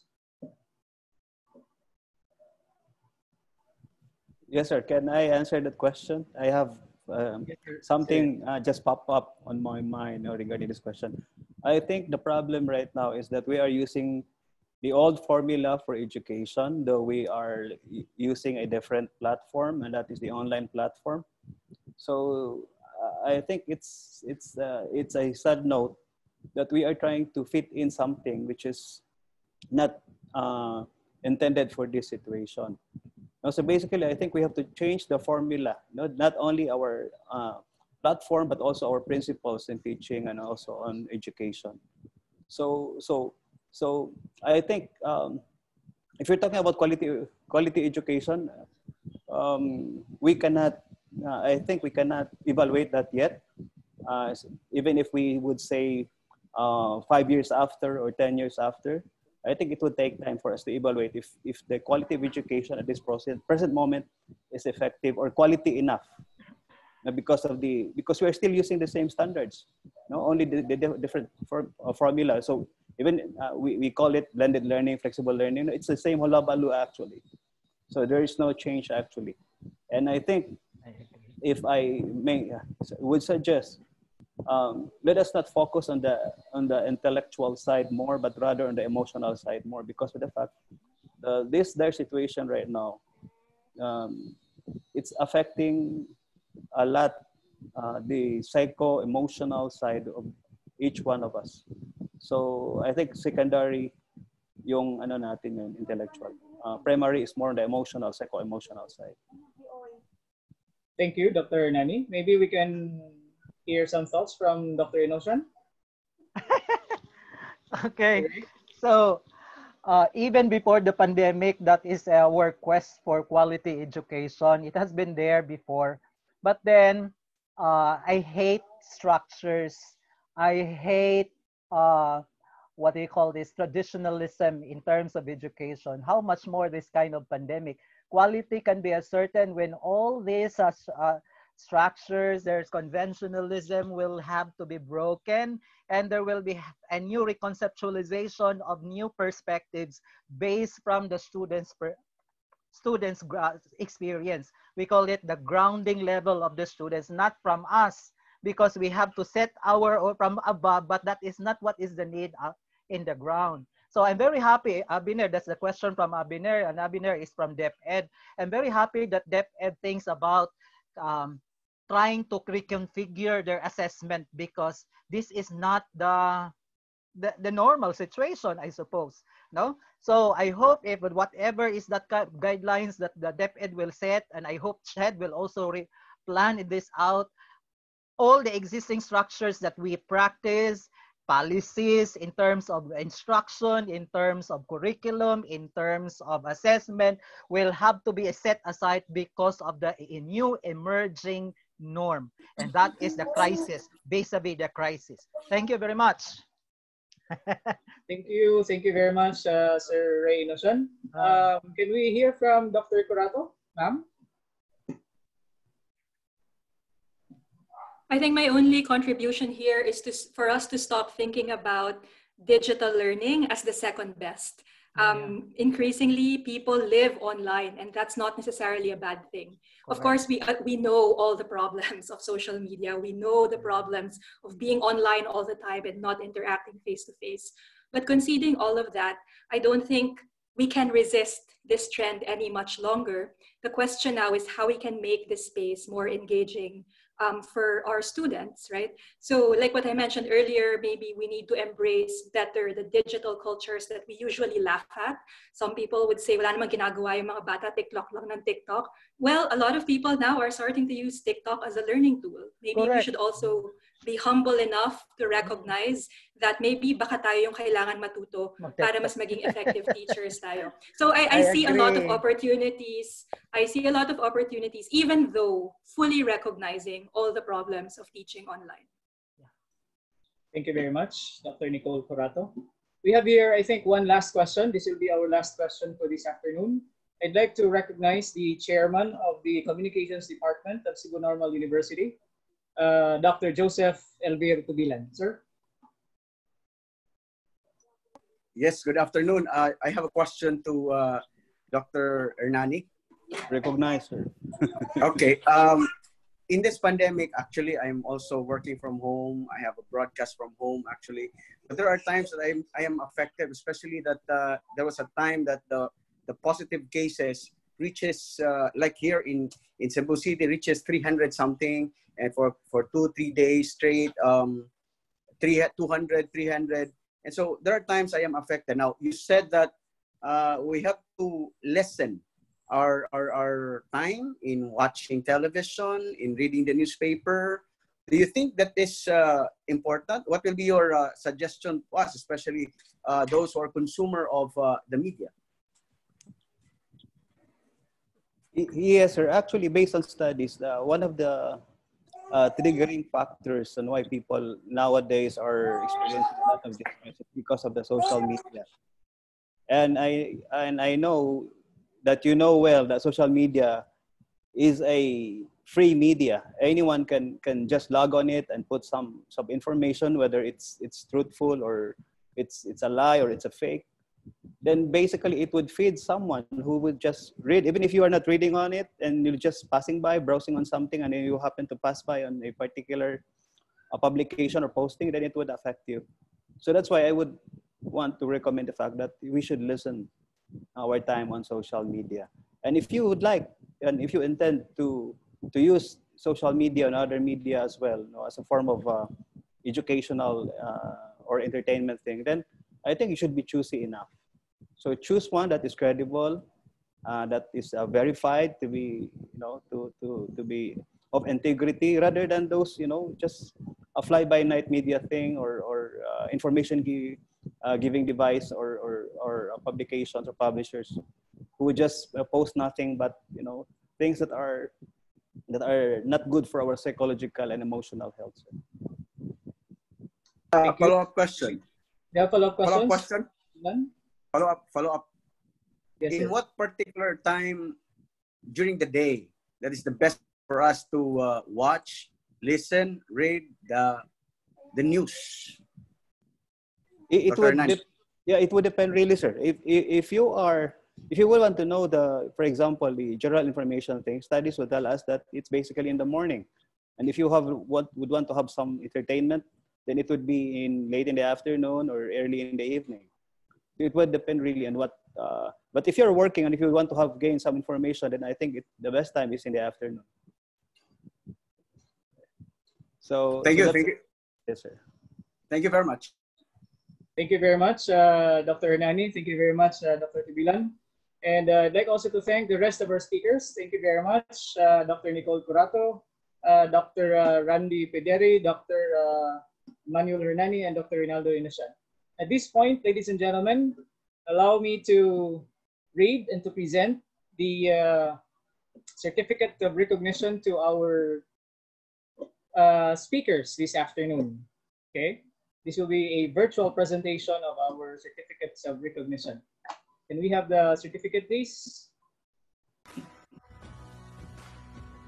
So, I'd like to read the content. Republic of the Philippines, Cebu Normal University, Osmeña Boulevard, Cebu City. Certificate of recognition is awarded to Dr. Nicole Corato for the service rendered as speaker during the Higher Education Connect Session 2 International Webinar on Perspective and Implications of COVID-19 in Higher Education Amidst and Beyond, held in Cebu, Philippines on August 14, 2020. Signed, Dr. Milagros M. Grife, College Dean, Dr. Daisy R. Colompon, Vice President, and Dr. Filomena T. Dayabil, SUC President 3. Thank you very much, Dr. Carato. Thank you. It's my pleasure. The same citation goes to our next speakers, to Dr. Professor Randy E. Pederi, with the same content. Thank you very much, Dr. Pederi. Same citation also goes to Dr. Emmanuel V. Hernani. And another citation goes to Dr. Reynaldo B. Inosan. Thank you very much. It's my pleasure. Thank you very much. So I'd like to remind everyone that after our closing prayer, we will be flashing our, posting our evaluation, and only those who will be able to finish the evaluation will receive the e-certificate. Okay, you can also make use of the QR code if you have the gadget there. I'd like also to take this opportunity to thank Dr. Filomena T. Dayabil, our SUC President, to our Vice President for Academic Affairs, Dr. Daisy R. Colompon, to Vice President for Research, and the rest of the officials of the university, and of course, our College Dean, very supportive College Dean, Dr. Milagros M. Greif, and to the rest of the members of the Social Sciences Department, thank you very much. I'd like to inform the public that this coming September 29 and 30, the College of Arts and Sciences will be hosting the second International College of Arts and Sciences Conference. And I think with her permission, Dr. Nicole Curato will be, I think, will be with us during this day. Okay, so to grace our activity. All right, so let's proceed to our concluding prayer.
Thank you very much, Cebu Normal University, Coral, with Professor Darlenia conducting.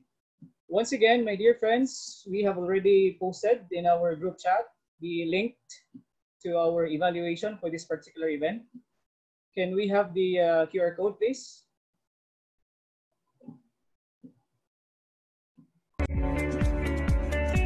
So you can use this. Our submission of So once again, ladies and gentlemen, this has been your host, Mervin Kirkias. Thank you for joining with us this afternoon. Again, salamat.